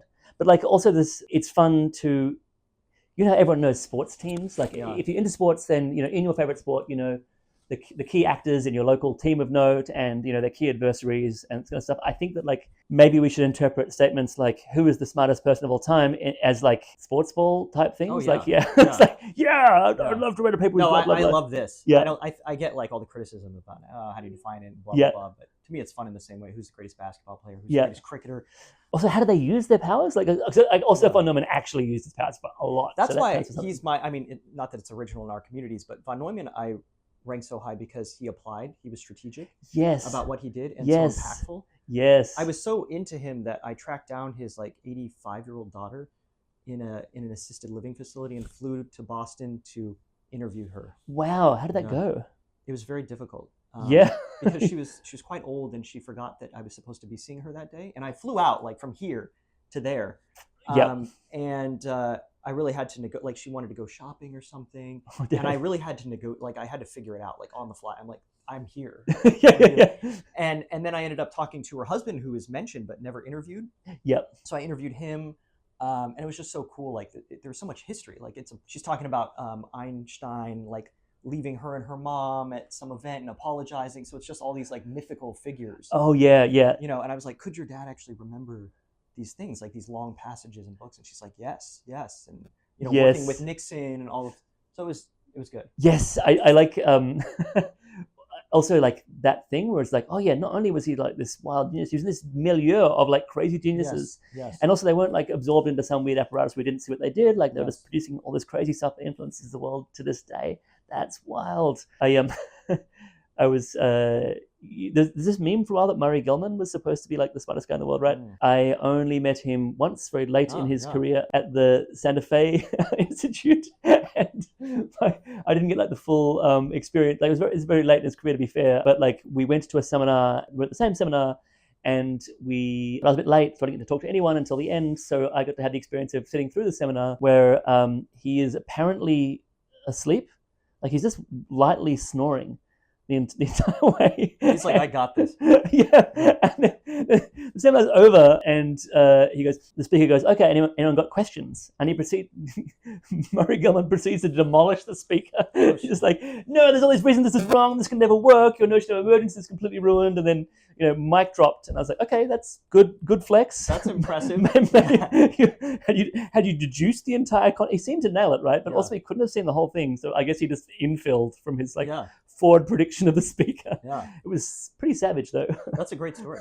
Yeah. I was going to ask who's the smartest person you've met or know, but. Oh yeah. I mean, oh man, So I guess he's probably like the most like brand name smart person I've met. Yeah, and then after that, it's actually very confusing. I don't know. Like, it's not completely clear to me what smartness is, and I think there's some part of it which is like there could be G factors or whatever, but like also like if you wanted to do something if you want it to really bite and talk about communities that like actively produce like profound new insights, it's not just about like whether someone can produce like some cool insight from the raw force of their gray matter, but also about whether this milieu can assemble that like does cool stuff. And the collective intelligence of machine learning and stuff is like, I'm totally addicted to that, because like you just get this community where it's like so much is happening that's unclear to me how much I should rate the value of any given person in it, but like collectively it's very clear crazy stuff is happening. And yeah, that feels like somehow immersing yourself in a bath of like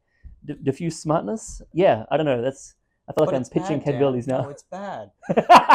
Let's hold on. No, this is bad. Yeah. Kids, don't take drugs. Drugs are bad, exactly. But they are fun, right? Yes. That's very fun. And wow, look at all the stuff we're accomplishing. Yeah. I think that's the hard part. It is crazy. Like so many people working on it have such a curiosity, and I do too. All of these things. It's like do you do like, have you done ML like papers or whatever, or like built things, or No. like it's like. Yeah, I mean, there's various collective endeavors we can hooked up in, and I don't feel I'm competent to comment on all of them, but I feel like there's this notion of like my token bit of methodology of science was Imre Lakatos, right? And he's like you get this notion of a progressive research agenda, and that's one that's making progress, and one that's not making progress will eventually wither and die, and that's how science falsified, like field-wise falsification. And ML is just like on some weird like, the agenda is just progressing itself. You're going to grab a handle and the entire machine just pulls forward. It feels like we've sort of pushed past this mid-century model of what science even is, right? It's just like grab onto the machine. You could push the machine if you wanted to, and that might be cool. You might get props for that. And you have a lot of insight being, so immersed in academia. Yeah. Well, I mean, like, academia is like it's become adjacent, right? Yeah. Like if I immersed in like Tsinghua University, I'd be like, yeah, I'm in the academia which is doing this, but like Western universities have had this osmotic gradient that pressures people to leave into the labs. Yes. So like we're kind of like you're kind of the leftovers if you're outside. Like you either made an ideological choice, or you weren't good enough, or you confused, or you are motivated by a different project, or whatever. There's lots of reasons that you could not be in a lab, but it's also very clear that the lab has a value proposition which you had to have rejected in some sense. Yeah. If you're not there, it being like, I kind of believe in public science, and it's feels weird, like backing potentially I'm backing like a losing horse here. Yes. I would like it to work in a different timeline, Yeah. Good. Yeah, it's like one of the public, like it's very hard to incentivize a universal human knowledge. It's one of the what are states for? Very contested, but most of us agree that they're for solving non-excludable coordination failures. Like it seems like just public science is something. Germ theory is pretty great. Pretty good we have that, right? It's great that we incentivize someone to work that out at some point. Yeah, I'd like that endeavor to continue in some form. Yeah, different timeline. Maybe a little bit longer. Yeah. How many times have you been in love, Dan? Oh, yeah, that is I'm not going to try and get in definitional wrangling. Many. Many? Yeah, okay. Well, it's like... Yeah, how do you define it? Yeah, how do you define it? Like, there's like, it's fun having a crush on someone and then acting on that together and like having that, you know, we might call it new relationship energy, like that first bloom is like, societally we can call that love. And I'm happy to do so. It feels pretty good. It is also like a drug. It is like taking drugs with someone, I think, like doing love stuff in that way, right? Okay, cool. Let's just get high on each other together is like very, wow, what an intimate and crazy proposition. I think that like I've also made the choice to commit longer term to, what day is it now? It's been 2 days since the 20th anniversary of the start of my relationship with Miriam. Wow. So 20 years. Yeah, we celebrated our 20th anniversary on different continents 2 days ago. Congratulations. Thank you. Yeah, I feel really great about it. I was very skeptical that was a thing that I could or should pursue at the start of my life, and then actually it's amazing for reasons that I feel we're bad at onboarding people to like what relationships are for in this society, like what is love, what are families for, like why do we do stuff, like every time I saw a Hollywood movie about love, I'm like, wow, this feels like cope. Yeah. Right, like, oh, like they just cut off before the hard part. What was that about? Like, we all know what happens after they get together. They have to like negotiate personal boundaries and all this shit. Yeah, and so I felt like, broadly speaking, like unguided by that. And then like it turns out that actually like building relationships with people can be kind of amazing. I'm very happy that like to find a life partner who is like still feels like I am a better person for being with. That's good. Yeah. And why did no one explain that to young Dan? I'm very confused. Maybe young Dan wouldn't have believed them. Seems like you did okay. I'm feeling, to be clear, I'm feeling good about this, yeah. I feel an abundance. You seem like a many guy, but what is many, Dan? What is the number if we had to put it? I guess I'm going to measure by people I've told them that I love, right? I think that is a thing, right? Okay. Yeah. I know we have to cut it way back. I'm just sort of... I know we have to wrangle this obscene number down to something manageable to the viewer. I wish to make clear it's not that the ticker in my head is running really fast. It's that I do not feel that I can, with due respect, roll over things that like I'm claiming that here is an intimate and special relationship. How do I evaluate it when I'm quantifying it for someone I've just met? I feel like I shouldn't I feel I should do that with some degree of care. But I would say like 6 or 7 people, something like that would be like very high. Yeah, I mean, this is also what I mean. Like it's you can play life in like hard mode, right? Where you go, oh, it turns out that, you know. I'm not making a judgment. I'm just saying I've asked like thousands and thousands of people actually this question. Oh, really? How many times have you been in love? Yeah. Many thousands of people. And the vast majority of people will say between 1 and 3. Interesting. And then you get some people obviously who are 0, but rare, and it depends on the age. But there is some editing because no matter the age, people usually stick around 2 to 3. So there's editing that goes on, and people will talk about the definitions, new relationship energy. Or they'll say something else, puppy love, if they're not like ethically non-monogamous, poly, adjacent, where they know these terms. And then there's some people who are rare. I'd have to think of a percentage who are the lucky many, like many times, and then it's hard for them to wrangle it. And I tease people sometimes because people will be like, oh yeah, you know, like 2.5, and I'll be like, there's a whole person that's thinking about this, like, oh, am I that half? You know, or like, well, in high school, does that count? You know, so anyways. I think like, I think that there has to be some sense of mutual vulnerability, like with someone, or does it count? Like to just be like, I guess you could have a crush on someone, but that feels like it's not like being in love with someone. To be doing this thing with someone where like it could hurt both of you very badly, it feels like that's somehow that's a you thing to say, because all the people who are like have only had unrequited love that count. You're thinking of it about when someone has a broad level of experience, you can see all the different types and the different iterations, and I agree with what you're talking about this vulnerability. But then there's a lot of people who have been in love. Oh man, okay. Like I'm just saying. There's definitional. I agree with what you're saying. But No, fair. Let's give a shout out to the unrequited love. No, totally. Like also, this thing is complicated, and I feel that like there's actually no manual for this, and we make the rules now. And like generically, you should just use like as far as like working out what works, and that could be like using some aspiring for like rom-com version of love or something. What I have my life works very well for me, and I'm very grateful to have the people in it that I do. But yeah, also it can be hard. Totally. Yeah. Well, people ask me about Yeah. my stuff, and it's like if I recommend, polyamory or whatever. Yeah. And it's like I recommend being aware of monogamy and all these Yep. other systems and evolution, but these things are hard. Yeah. And not everybody's an equal level player. It's like Yeah. sometimes there's PhD postdoc level stuff, and sometimes there's elementary school level stuff. Oh yeah. Yeah. And also sometimes there's like, do you have a high risk appetite? Yes. Yeah. Also me. This is a thing, right?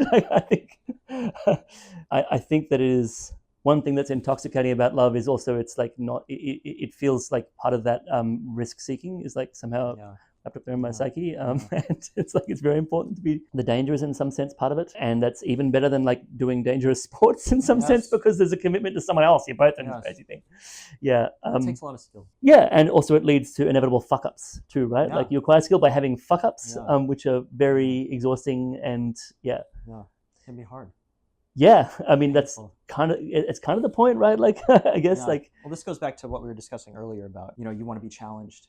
Yeah, and, maybe have skin in the game and yes. So that's I guess like this is also a problem for like doing alignment research in some sense. Like there's like a Chalmers style experience machine, right? Which like if the world is if the simulation is completely convincing that you're in this world and it's an awesome world, like should you be dissatisfied with that? It seems like no in some sense. Like I was going to ask if you would get into the experience machine. Yeah, so I would not, but I acknowledge that this is kind of actually insane.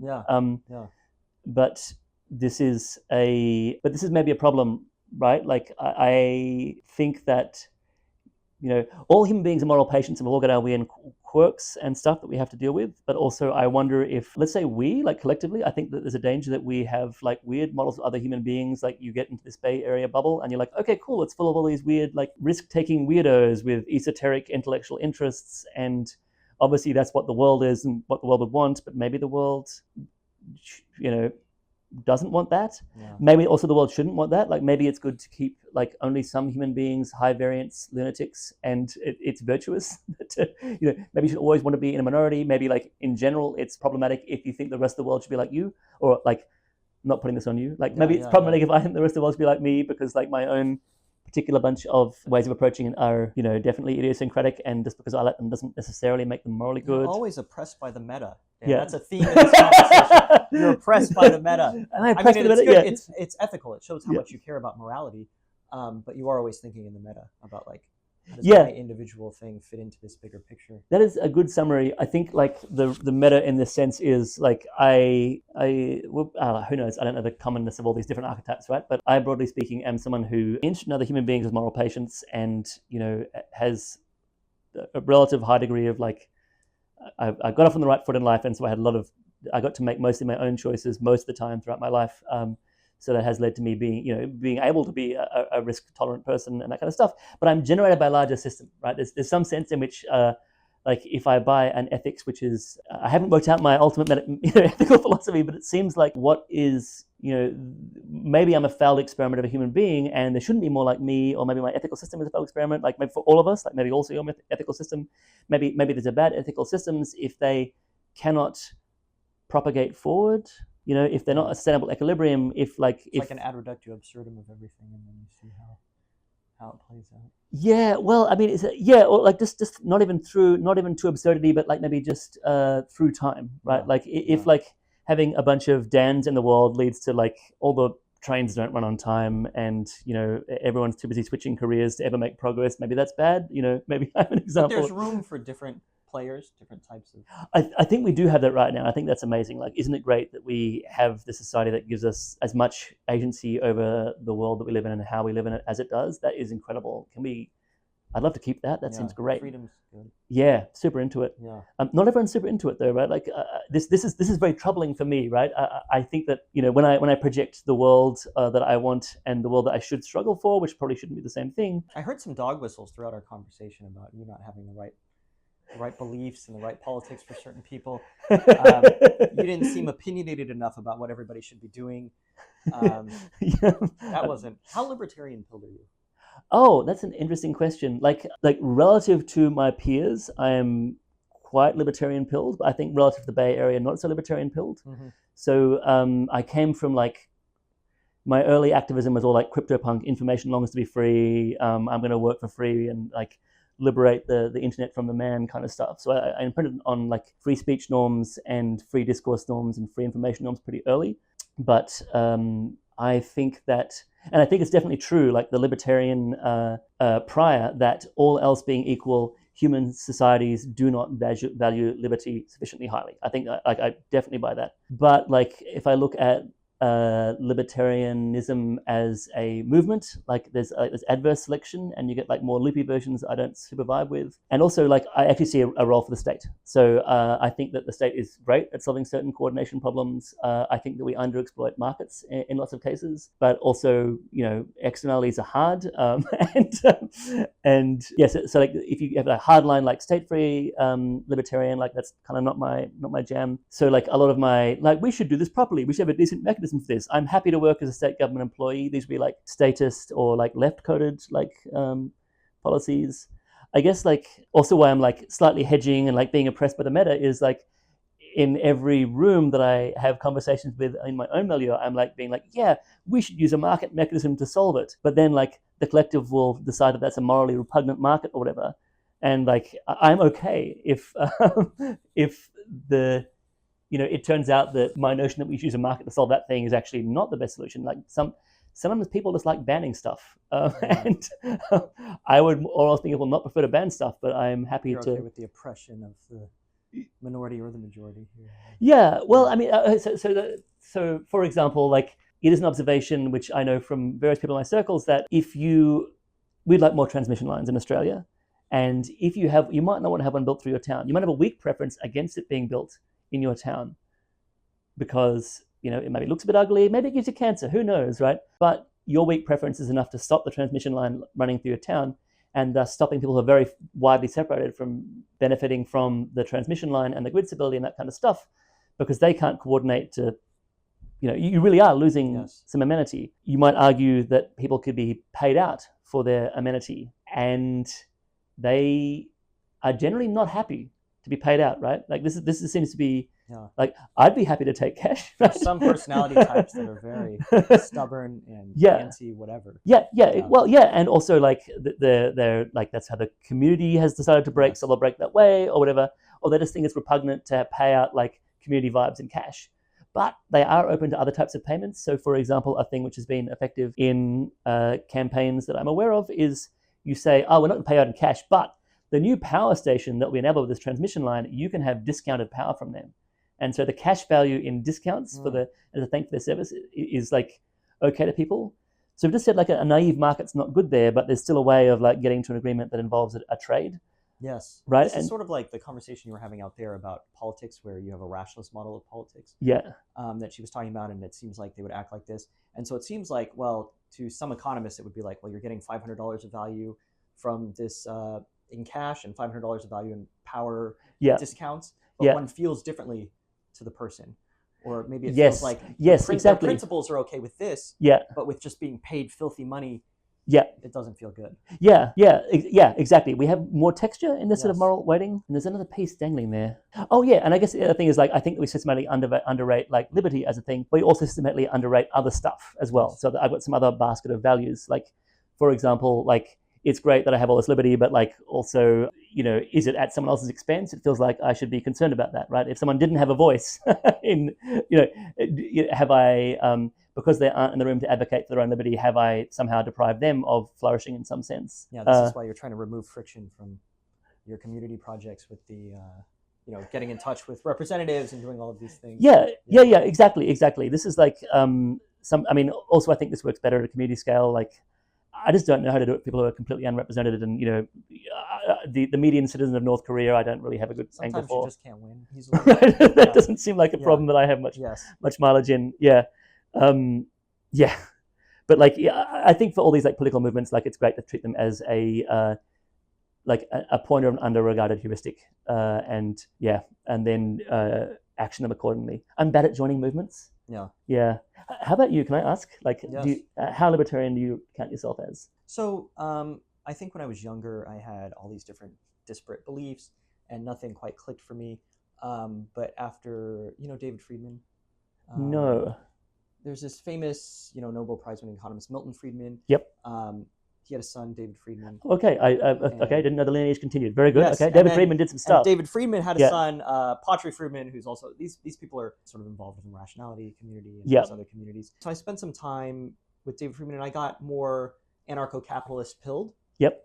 I think, what would I say? I think also to the general public, I think people can be very binary, like in America, it's like you're liberal or conservative, and maybe people have different views or they're centrist, but Yeah. it can get very polarizing. And so to most people, I'm very libertarian or market oriented or Yeah. whatever, even though I think AI is the AI labs are a good failure point for like, hey, the Yes. market is building this, we're fucked because of this thing. So I think that's a great argument. Yeah. But generally I'm libertarian pilled or market pilled. And I think there's great arguments for minarchist things, national defense is really hard. Yep. Like I think David Friedman's arguments are, and the book was written a while ago, but pretty weak in this modern day and age. Like, oh, you can coordinate people like paintball. And it's like, well, we've got all these other things. It's kind of hard, Yep. in this day and age. But I'm open to, I think, certain states. But I think emotionally, I have a general dislike of the state in general. Yeah. I think I'm very liberty oriented, even though I think that everything is fucked in a way, and it's amazing what works and that the state has done these good things. Yes. And I do think that in many circles, they're not acknowledging that even if I personally don't like these things, that there's a lot of good. And it's amazing that it happens at all, that humans are able to do this complicated coordination problem. Yeah. And that, everything you can point to, it's easy to point to politics and bitch about politics, but the fact that anything gets done and that some people are doing things is crazy. Yeah, it's kind of like maybe that's the hack we need to work on to execute like large coordination on our weird mammal wetware. Yes. Like the status games seem to be somewhat important. That's why, I was talking about the class lane I took, so I am interested in these things. And I do think that there are mechanisms, and I'm inspired by competent people moving into them and understanding the game to be played. Yes. Versus like, oh, we need people that are trustworthy and that don't care, the standard bullshit of like somebody going into politics. Oh yeah, I mean, like I think we do politics better using like some of the insights we've had from behavioral science and markets, right? Like, why do we use bad mechanisms, right? Yes. We should just incentive align politicians to the cheap and public. We should work more on incentive aligning politicians. We should just have great things. No, but I agree. We should just solve alignment, and then everything's fine, right? Yes. So I think in a different timeline, I would have been really excited to spend a lot of time on these. Sort of like what you were talking about. If we had like double, 10 years, then you would. I would be acting differently. Yeah. It's kind of also it's kind of interesting. Have you run into Anders Sandberg? He's a yes. I know. I've never met him, but he's in town the other day. He'll be back again. He's here all the time. It's very interesting. So you talk to him, like he is like, can you describe your political orientation, Anders? And he's like, I'm libertarian, obviously, but I'm Swedish libertarian, which means that I believe in socialized healthcare and various other things you might not think are libertarian. And I find, this is a super interesting version of this. It's like, what do these labels mean? It's like seems very related to your sort of local environment. So like, I think that I would be much more bearish on governance if I lived in the US, because like it doesn't seem to work very well here. And like no shade, but like diverse population, so anything works at a small scale. Yeah. But when you have so many different groups, and such a large scale, it's much more difficult. That's why the Nordic countries, with all of their hubris, but it's like when you have a homogenous small population. Well, there's interesting like edge cases like Switzerland, which do good coordination across like originally very diverse groups, right? They're different language families and this kind of stuff, but they have also certain advantages, right? Which is it's worthwhile them learning to be good neighbors while they because the next neighbors over are going to crush you if you don't solve that problem. Geography is so important. Geography is amazing. Like, oh man, also they do love, even though they're like, they love government and markets in Switzerland, right? They're very bullish on all of those. It's kind of an interesting thing about how you like. I'm super interested in how we solve the problem of like modern democratic states where there's like very heterogeneous populations. Like we exist in that world now, right? Yes. We have to solve for that. Like we can't. There's no unwinding the time and being like, oh, we should try this alternate world where it's all ethno states or whatever. No. That timeline is unavailable. Like, what do we, what do we actually do? It seems like I don't know.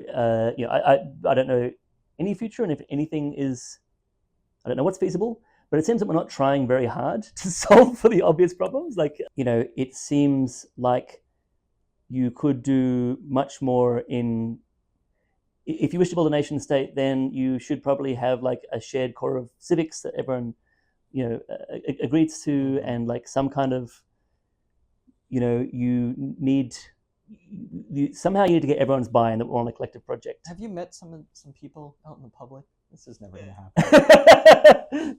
I mean, it's kind of like, I was weirded out when I looked at, I'm actually kind of curious the history of how you make this work well, right? So like one of the ways that they did it in Switzerland, for example, is their military service often served like an ethnic mixing process. And like every, well, it depends where in history, right? It's complicated, but like at some points, every man has to do military service. And that means every man has to like go and meet men for another thing. And now there's like, you can imagine a thing where at a societal scale, that is the kind of instrument that you might come up with to like get mixing between groups at least. Yeah. Whereas right now, like we live in a crazy world where like even though we have incredibly cheap technology and incredibly cheap communication and transport and this kind of stuff, we are somehow managing to successfly like fission into like disparate realities. Like we're doing it bad.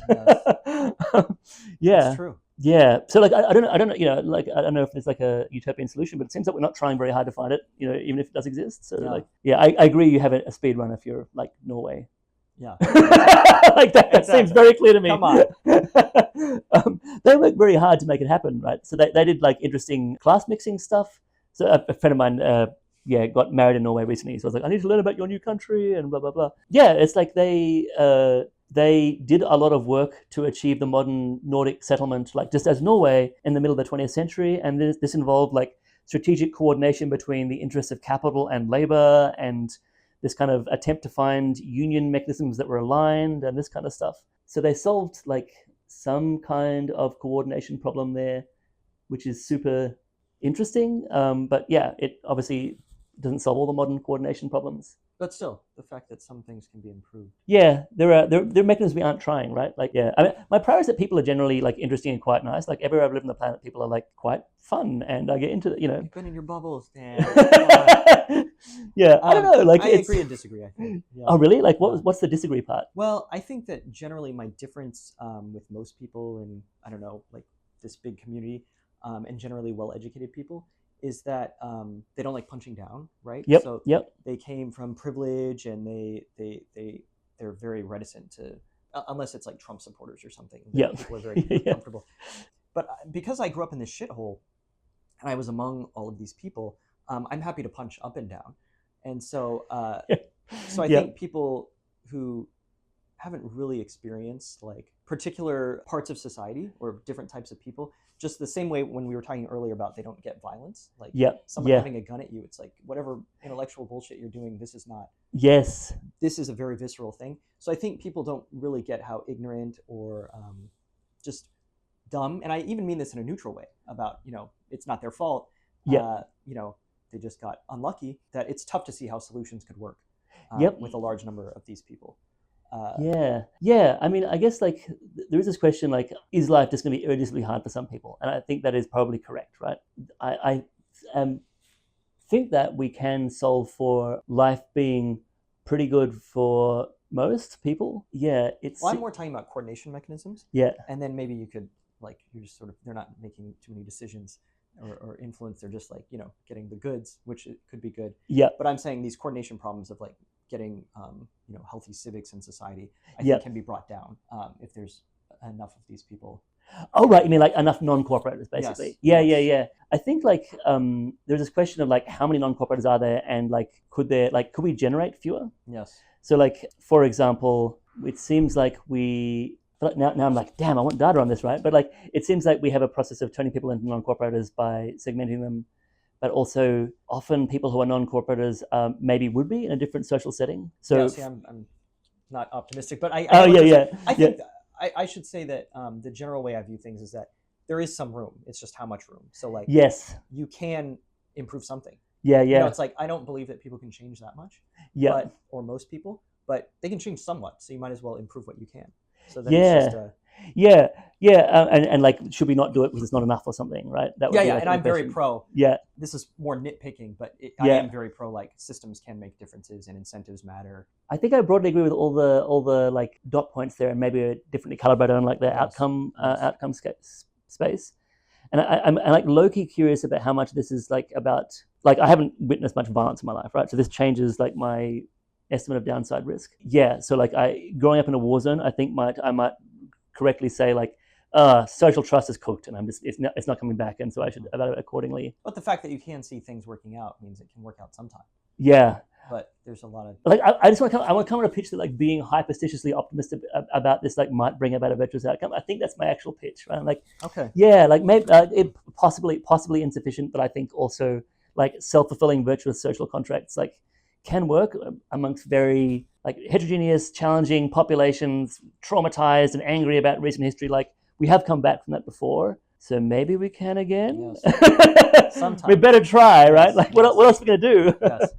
Okay. In the interest of time, we should have a 10-hour conversation. But right. Yeah. Oh, yeah. True. I should. My time is not actually infinite. We should stay focused. But this is great fun, by the way, gents. I'm really enjoying this. This is very good. Yes. I'm still pissed about this September thing. We got to figure this. Yes. Well, look, I don't know what.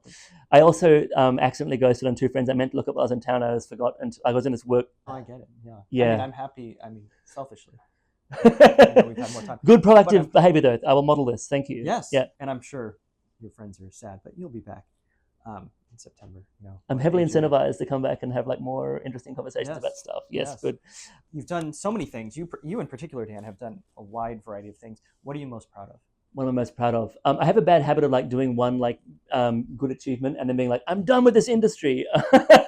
I guess I just got a series of things where I'm like, okay, cool, great, might drop out. I'm very proud of the fact that as a young person, I went to run a national festival, and which is called the National Young Writers Festival, and I was just thrown in the deep end as in a non-profit, and then I successfully got people from around a huge nation of people to turn up and then just make amazing stuff. And I was totally hooked on the vibe of like co-creating this. I got recruited all the interesting people. They all came and they did cool stuff. This is great. It was the National what? Young Writers Festival. Oh, Young Writers. Yeah. Okay. So I mean, so they were young, right? They weren't like I didn't get any Nobel laureates in, but I got like I just got all these young creatives to turn up and be young and creative with each other, and that was amazing. And then I was like, great, I'm never doing events again. I'm out. No, I think event planning and throwing events and having them go well is it's a tough skill. Oh man, yes. I'm doing it again by founding this. I'd forgotten. Like it's like you're coming back. Yeah. So I'm doing people management again. Like I'm doing a related project. It's not an event. I'm running the Alignment Journal right now. So my co-founder Jess Riddell and myself and our software engineer Jonathan is actually here. So that's one of the reasons to be working out of FAR. We're all trying to build this journal, and it is organizing kind of the opposite of that. We're organizing high status professors, and this is much more hard work.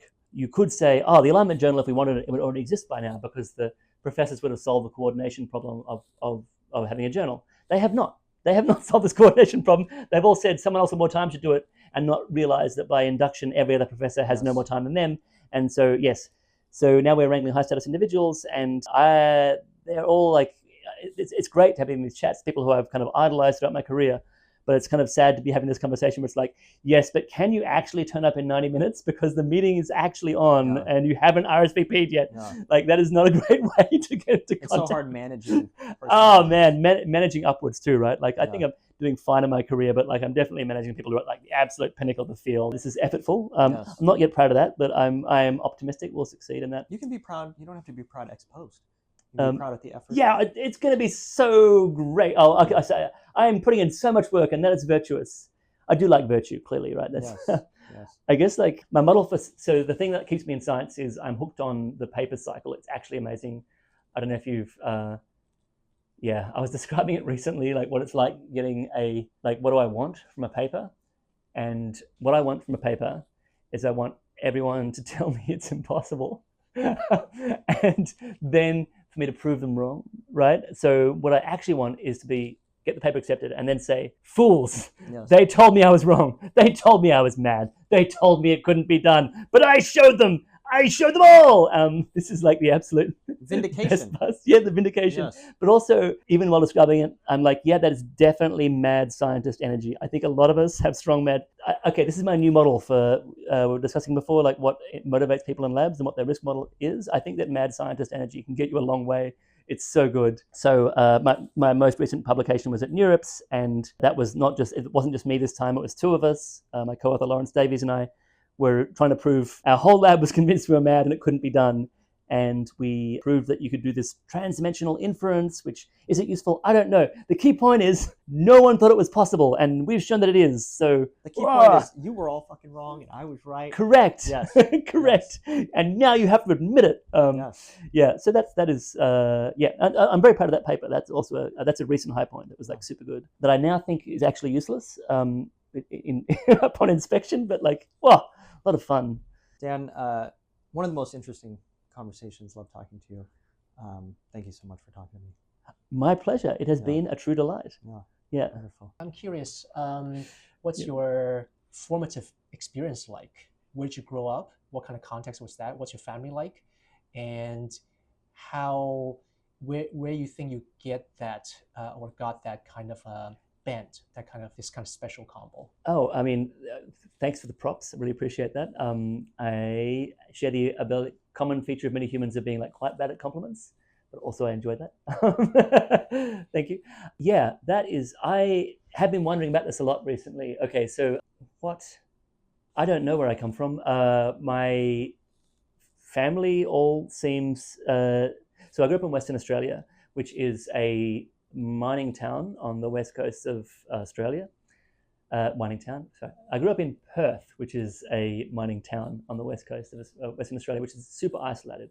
So like it kind of has like beef with Hawaii because they both argue for being the most isolated town in the world. Like, you can't take our crown. We're more isolated. I think it is more isolated than Hawaii because people tend to leave there. In my vibe is people tend to. It has a kind of gravity, and it's a self-filtering introvert colony. This is my theory of Perth, why I've never felt like a fit in that hometown. It's already a town that's very suburban, and so you don't ever run into your neighbors. And then who moves to a town where you don't ever meet your neighbors? People who maybe don't want to meet their neighbors. And then people who want to meet their neighbors kind of leave. And at some point, you've had enough osmotic gradient that everyone who remains is introverts. And my entire life has been reacted against that because I'm not introverted. That is my best theory. But where did you get that intellectualism? Right. Yeah. So, I mean, I think it's good to be raised in a highly functioning family of intellectually curious people. So my mother was the first female engineer in Western Australia. What engineers? The first female engineer in Western Australia. We didn't have any until her. Wow. And she didn't see herself particularly as being like a game-changing or gender setting. She's just like, oh yeah, I'm going to wait for them to put like a ladies' toilets in the engineering building. Then I'll enroll.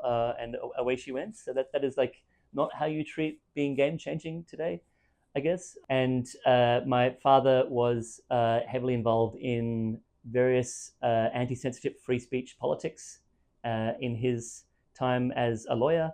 So I got to be raised by two, intellectually curious, nonconformist professionals. So that's like kind of the boring background version. But man, I don't know. I just like experiences, and I was like, I'm bored. This town is annoying. I'm gonna hitchhike away. I'm gonna move to Indonesia for a while because I've just been around like boring Anglos too much. Like, man, I need experience to feed the experience machine. I'd like to be proven wrong. I don't know where this comes from. It's like been there forever. Did you feel like you were a misfit? Like you were special and different from? Oh, so this is the weird thing. I think this is an atypical thing for people in the rationalist community, or people like maybe for people in tech industry, I should say. Like, no, I have never felt excluded. So I, by whatever weird mystery, I grew up with a like-minded community of people who wanted to leave and do weird stuff. And I have, in my school, the nerds and the jocks were the same. I was in that club with them. So I have just been in a world where weirdness has been supported and rewarded at every step. I think this is, yeah, man, it's good. It's a good way to grow up. I'm not sure how replicable it is. Yeah. Okay, being bored, feeling bored. Yeah. Wanted to get out and do weird, interesting things. Yeah. And you did definitely had your fair share of that. Yeah. But to me, it's quite unexpected that you went back to do a PhD. Oh, yeah. So I'm also hooked on intellectual labor, right? It's not just that I need, I'm not the inattentive ADHD where I just need to switch tasks all the time. Like, I like to switch tasks to tasks that are also cosmically interesting, right? So it's interesting to move to Indonesia and try and operate in a completely different cultural milieu, and that is very intellectually demanding in some interesting ways. But also, there's this whole cosmos inside our skulls, which is also very interesting to move into. Like, I stopped doing mathematics because I, got distracted by a bunch of side projects, and then I was like, something's missing. Oh, I need math. Like that is mathematics is just like very important to me, and it feels the same, right? When you prove, when you get yourself into a head, oh, I can put this into like a reproducing kernel Hilbert space, and then the solution just rolls out. Like that feels like getting into some new world, right? But it's a world you can never visit physically because it's made up of learning to think like you weren't supposed to. And so I find that like this as addictive as the other weird experiences. I can relate to that. Yeah. Emotionally, I feel the draw both towards the reproducible kernel Hilbert space, whatever that is. I kind of understand a little bit. We've all got our own poisons, right? It's like and the festivals, music productions. Yes. Right. Oh, music does the same thing in your brain. I think it feels anyway. Yeah. Yeah. So emotionally I feel that way, but in terms of my skill set, it's still very nerdy, very academic. Yes.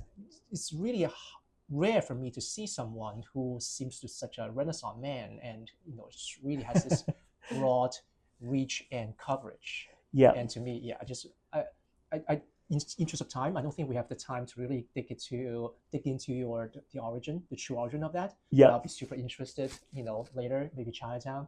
Yeah. Oh, good. Like we'll lock that in. Yeah. The short version is like hyperactivity with very few guardrails. I think is maybe the simplest version of the origin story. That sounds what the AI scene is about these days. Oh my God! Yes. Okay. We're all home. And look at late. But do you have siblings? I have one brother who lives 900 meters from me. That's like 800 yards in half a mile from me in the current money, in Melbourne, Australia. Is he older or younger? He is younger than me, and has made more sane and recognizably normal career and life choices. Wow. Yeah. Although I'm still skeptical. Like every family's weird in its own way, right? Like we're all we see the public world, and then inside it's like craziness. Anyway, we can do this later. Yeah. Yeah. Tolstoy's saying. In a nutshell, how did you get to where you are, meaning doing gradual disempowerment research in AI safety? Oh yeah, so that is relatively easy.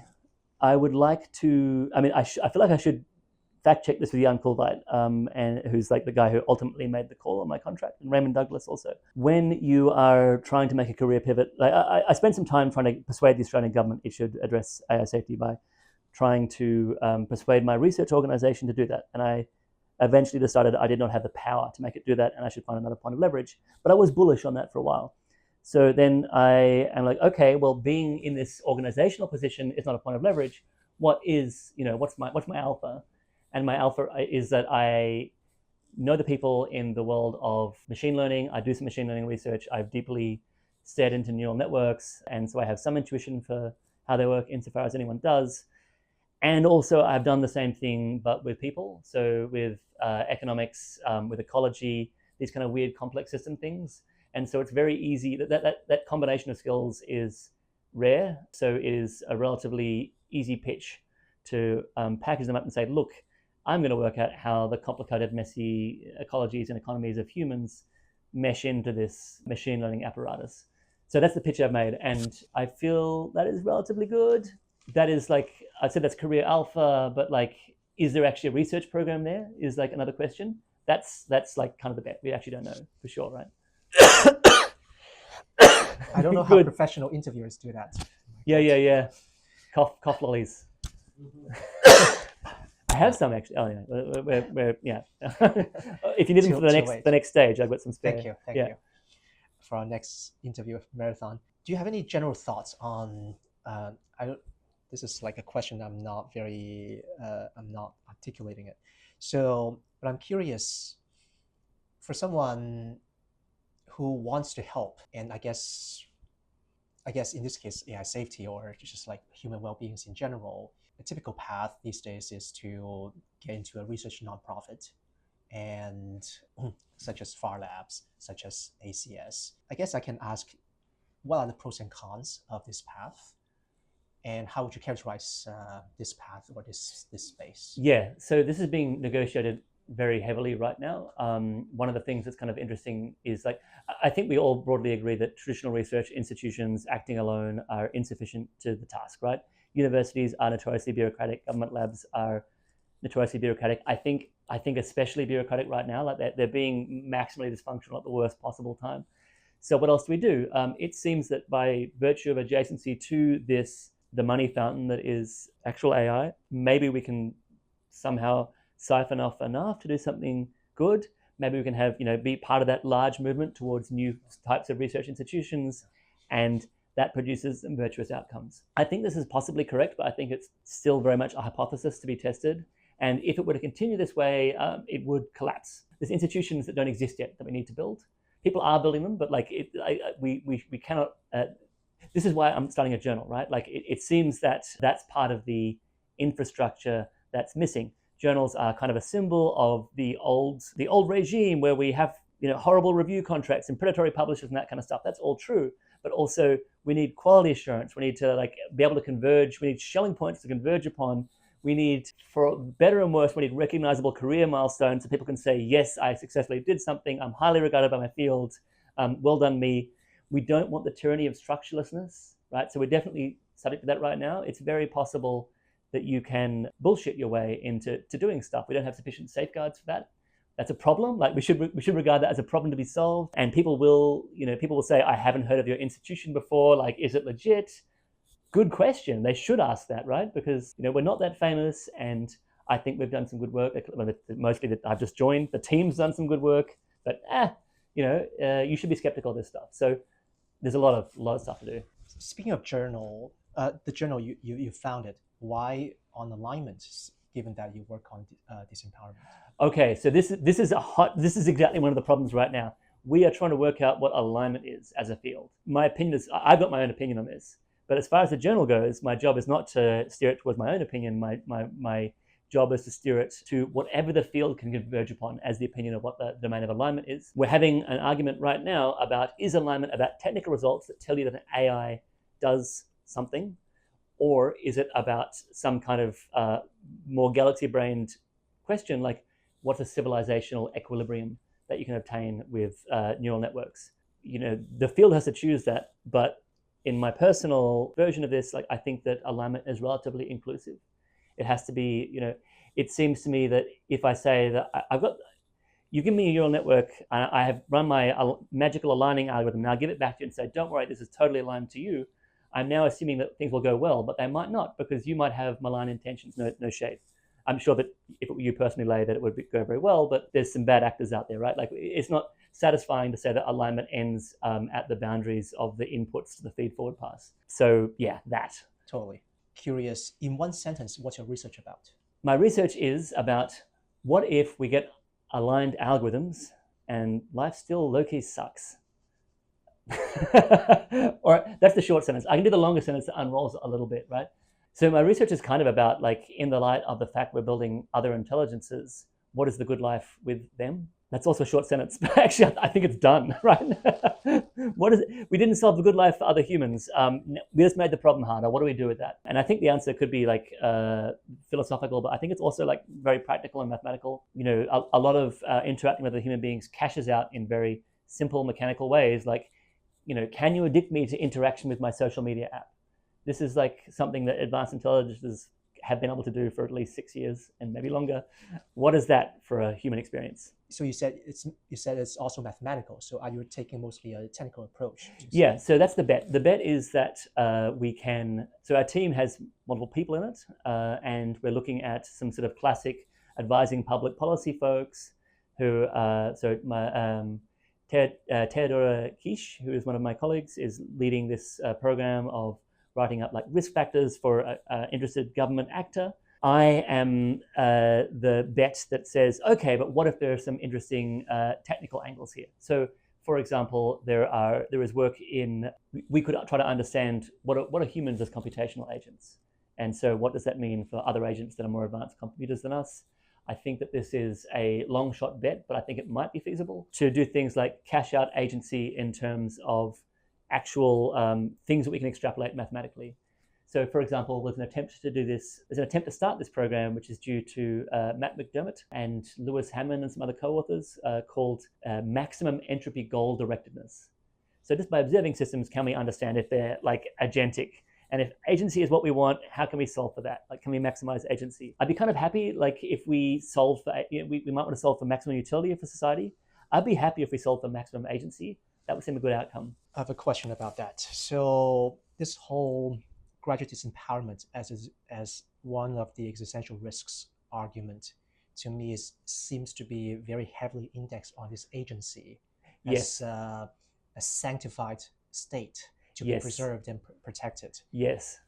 And I want to play a devil's advocate here for a moment, and I want to see how you respond.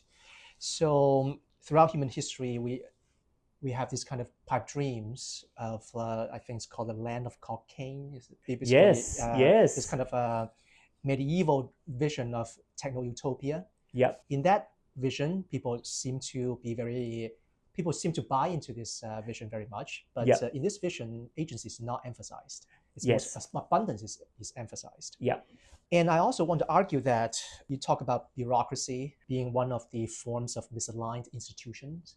Right now, all these like arms race dynamics, we lament on that, and that's born out of human agency. So, and also social media example you mentioned earlier, which I'm pretty sure most of humanity will agree.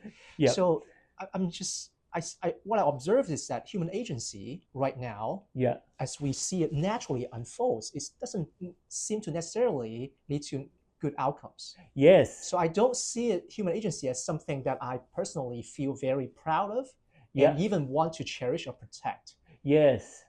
This is like, again, my devil's advocate kind of opinion. Of course, I can also identify with sentiment that we do want to preserve human agency. A world where that's devoid of it seems very scary. So I'm just a little bit confused here.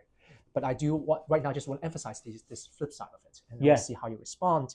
So to me, this goes back to one of my visions. There's AI as a tool to help human flourishing.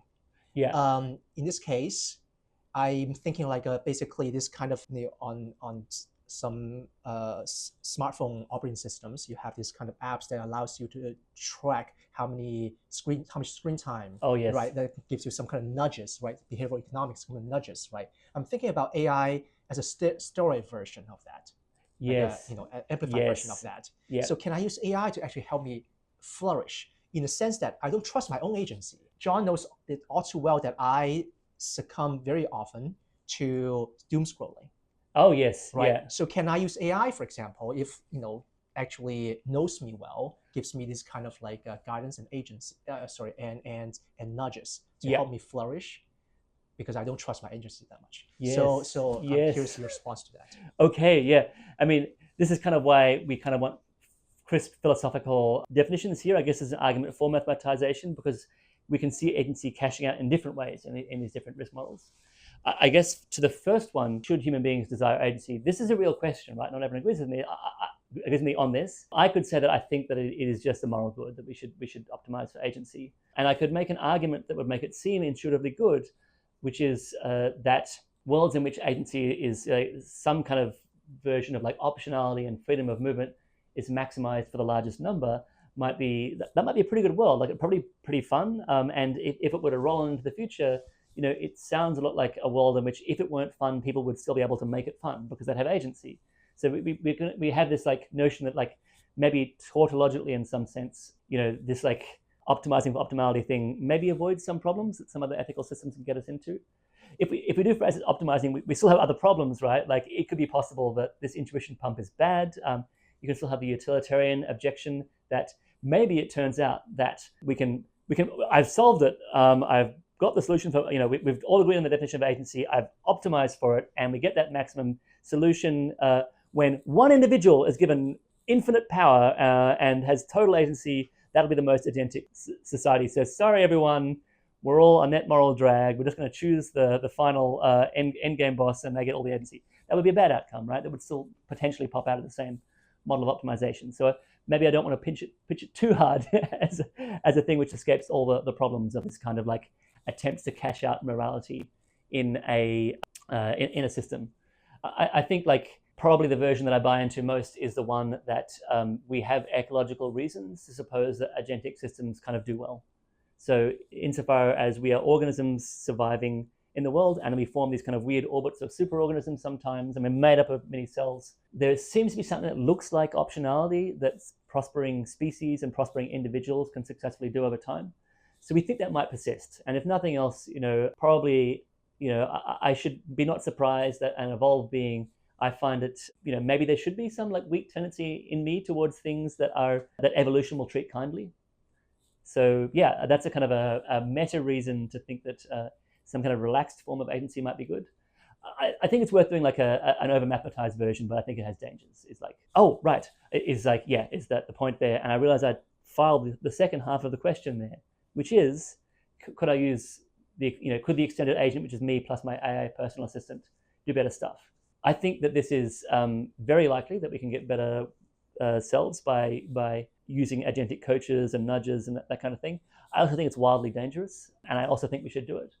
So there's lots of questions we could ask about, like, how intimate is this agent? Is it just prodding me to see if I'm really doing what I should be doing, or is it somehow, is it removing choice? So I don't have the options. I'm not quite sure where we cash this out in terms of what is dangerous and what is good, but I suspect that we need to, and we kind of want to, because I use this kind of stuff all the time already. But I regularly prod myself. Maybe we all do this. Prodding yourself with little reminders, setting up little systems. I have set up a lot of systems.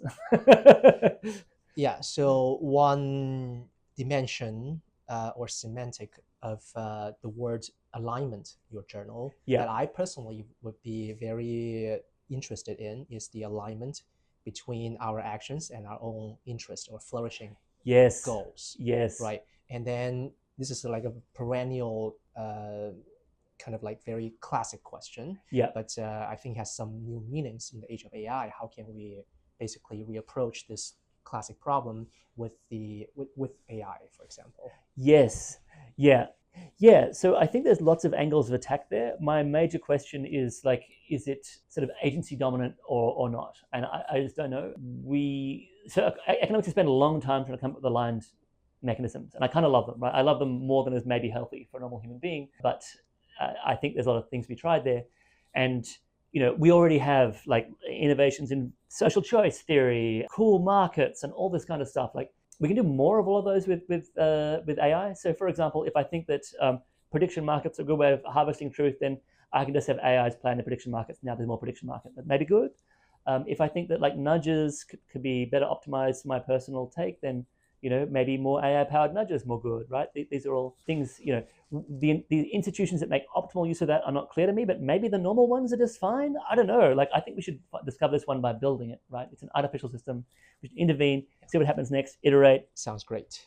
I'm curious, in this scenario, everyone is permanently disempowered. Yeah. What's left for us in your idea? Yeah. So like, I said it was a modal outcome. I thought the gradual disempowerment is the most likely kind of outcome. I think there actually are a wide span of possible types of gradual disempowerment. So there are some that might not be that bad, right? If you just have no agency, then what you expect is you're in a brittle situation, but it might be fun while you're in it, right? Like, we're all just playing like the most awesome video game and not noticing that we're, not making scientific progress, and we just sort of, the video games are too much fun, and eventually the human species just peters out. That's a thing that's an equilibrium you can imagine. And that would like maybe be fun while it happened, but I would be personally very dissatisfied with it. And I think some of us would be dissatisfied with it. And as a civilization, we probably wouldn't choose it. That's one way it can cash out, but it can cash out in lots of other ways. So if you're just gradually disempowered and you are delusional about the world, then you are likely to be, if anything, a net negative for society. Like, if I'm living in my own self-manufactured filter bubble, then I'm just making it harder for society to run. So why should society keep me around? some of those worlds are quite dangerous. Like you can imagine unaligned, gradually disempowered systems, a bunch of societies that keep human beings around because of a badly negotiated social contract, where we're just being weaponized as disinformation systems against each other. That would probably be very unpleasant, just being a vector for someone else's memes. Yeah. One factor that that seems to me very important, very relevant for this this kind of scenario, or different sub scenarios within this empowerment scenario, is how much we actually value human relationships, human touch, human contacts. And earlier we talked about AI potentially could fulfill our needs a lot better than our fellow human beings. Yeah. But still, right now, it's quite inconceivable for at least us, this generation, to think, okay, we're going to cede this kind of source of needs to AI, to technology, to machines. Yeah. I'm just out of curiosity. Do you think we are hardwired to actually value humans, or actually we could totally be rewired in a generation or 2 generations to this kind of people who are native to technology, so to speak, and they can just like, oh, humans, machines, similar. I can totally see these kind of like machines having the same kind of spirit, humanity, just like our ancestors see rocks having spirits. Yes. This animistic kind of views. Yes. So I'm curious what your take on. Yeah, I mean, I think that it would be like the core question is here is like, could we regard AIs as full people? And I think that yes, this seems very likely that we could have AIs that we have no reason not to regard as full people, both intuitionistically and also maybe like we could even be like, oh, I've scientifically proven that AIs are moral. I've scientifically proven that AIs are moral patients. Maybe that's a weird way of putting it. I've scientifically proven that this AI is a conscious experiencing being in every way that matters. That seems like a feasible thing. Wow. We could also prove. Whether we're on track for that is a whole other question, right? Like, I don't think that there's anything unique about. I don't think that like personhood is restricted to executing on human grey matter. I don't think that means we're necessarily going to. I don't think that the AIs, as we're producing them, will necessarily be things that we should regard as moral patients. And nor do I think we're necessarily pushing in a direction that will get us ones we'll be happy to have regarded as moral patients. I'm carefully avoiding saying conscious here because it's a whole can of worms. But yeah. Whether it would be healthy for us to interact with AIs I think it would kind of depend on the AIs. So it seems that we're building AIs that are, in some sense, it would be, we know what happens with human beings who relate to essentially similar beings. Like you and I can probably cooperate because we're both humans and we have a finite time horizon of which we can defect against each other. And we know that like, as humans, all else being equal, we're probably well disposed to one another. I'm unlikely to take delight in your suffering, etc., etc. There's a lot of stuff that comes just from our shared history, and if we don't share, another organism comes into being that we don't share that with, and also it's just way smarter than that and can just work out how to optimally steer us by triggering. It's very hard to see if it works out how to steer us by optimally predicting what we do and then steering us down its desired path. It's hard to imagine fostering a productive relationship with that or it being wholesome. We have about 5 minutes left. I want to very quickly ask you a few questions. How sympathetic do you feel towards the accelerationism people? Yeah, I don't ascribe no weight to the possibility if we just go fast, everything solves itself, but I'm generally skeptical. It seems like a real Hail Mary bet to me. Things that are good about saying like, let's just maximally remove guardrails are that there's some stuff that seems like we could solve if we just had tech fixes, right? There's a whole bunch of, we got a lot of problems. Yeah. It'd be nice to like not constantly shoot ourselves in the foot rather than delivering them.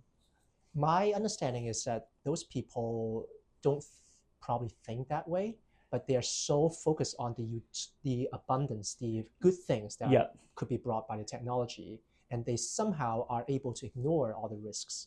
Yes. Just so singularly focused on the good things. So we need to make this happen.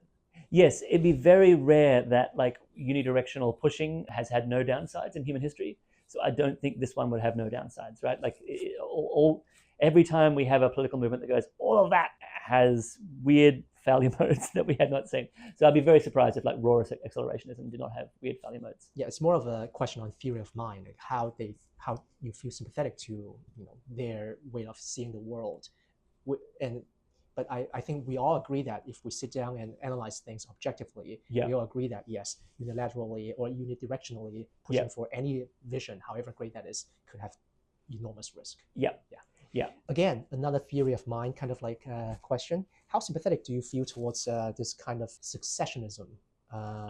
Yes. Yeah. Who that thinks humanity is just like a bootloader towards some Yeah. more awesome. Yeah, I feel profoundly philosophically confused about this, and I find it very troubling. So this, at the post-AGI conference, this was my panel. I ran the How Do We Bargain the Successors panel. And so let's imagine that we have a very slow progress of AI, of technology, and we gradually do stuff. We don't wipe ourselves out. We manage to make human beings somehow better, right? We don't need to deal with genetic defects any longer. They're all trivially catchable at the embryo stage. Boom, they're all gone. We can put new circuitry in our mind to enhance our mathematical ability, maybe enhance our empathy and ability to see other people's points of mind. Maybe at this point we're getting like fitter and wiser at the same time, but we're still recognizably human.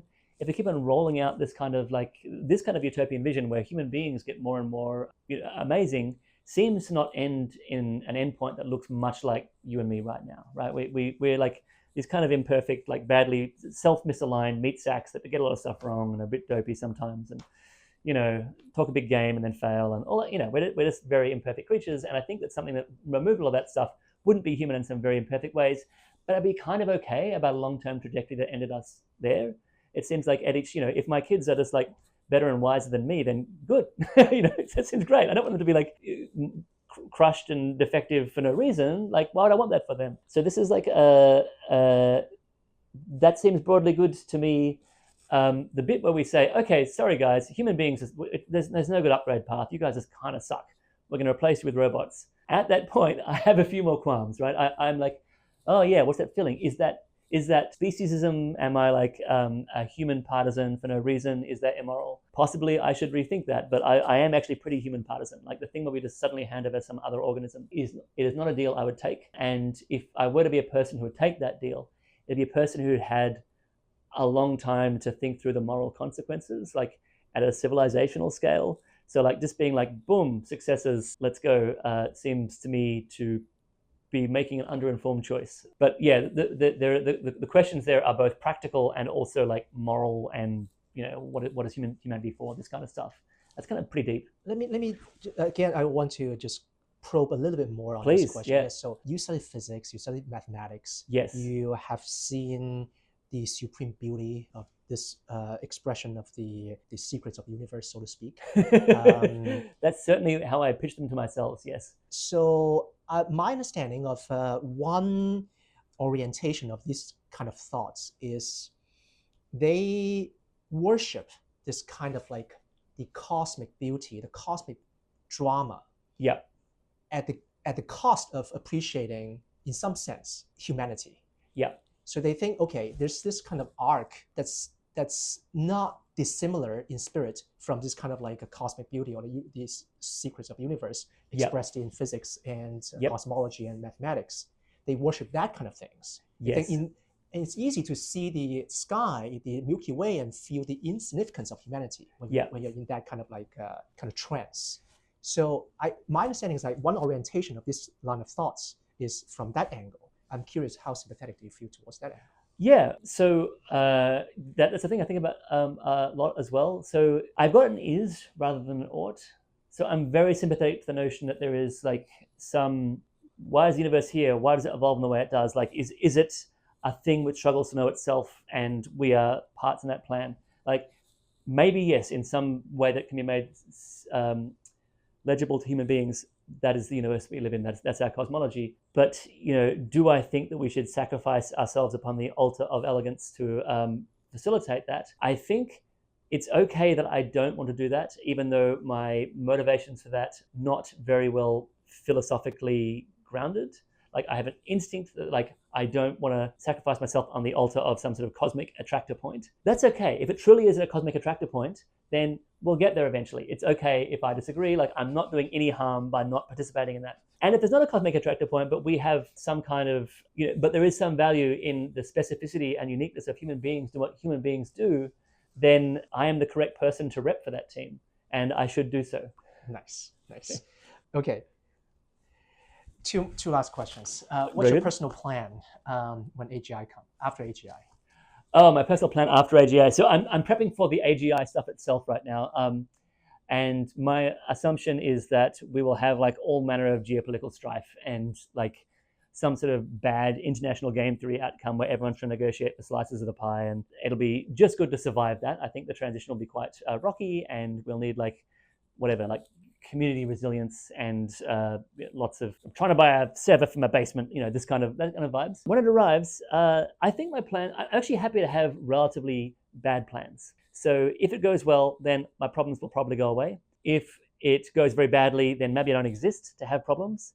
And if it goes somewhere in the middle, then I guess I'll go long on semiconductors. And like that maybe will be enough. Yeah. Yeah. What do you think about people having children? Topic of having children. Oh man, yeah. This is super tough right now. Like I think so I have no kids. I have no kids essentially because my partner's like, I think that my highest impact is not having kids. I am less partisan about that than my partner. I in another timeline, I could easily have had kids. I'm not opposed to them. But also, man, it feels like insofar as I participate in the human project right now, my point of leverage is just maxing for some kind of impact that is not great for family life. Like I'm just flying from lab to like, man, I'd be a bad dad right now. I've been on the road like way too long. It's, so like I feel okay about that participation in the human project. Should people do it generally? Like I kind of feel yes. Like otherwise, like that's what humans do, right?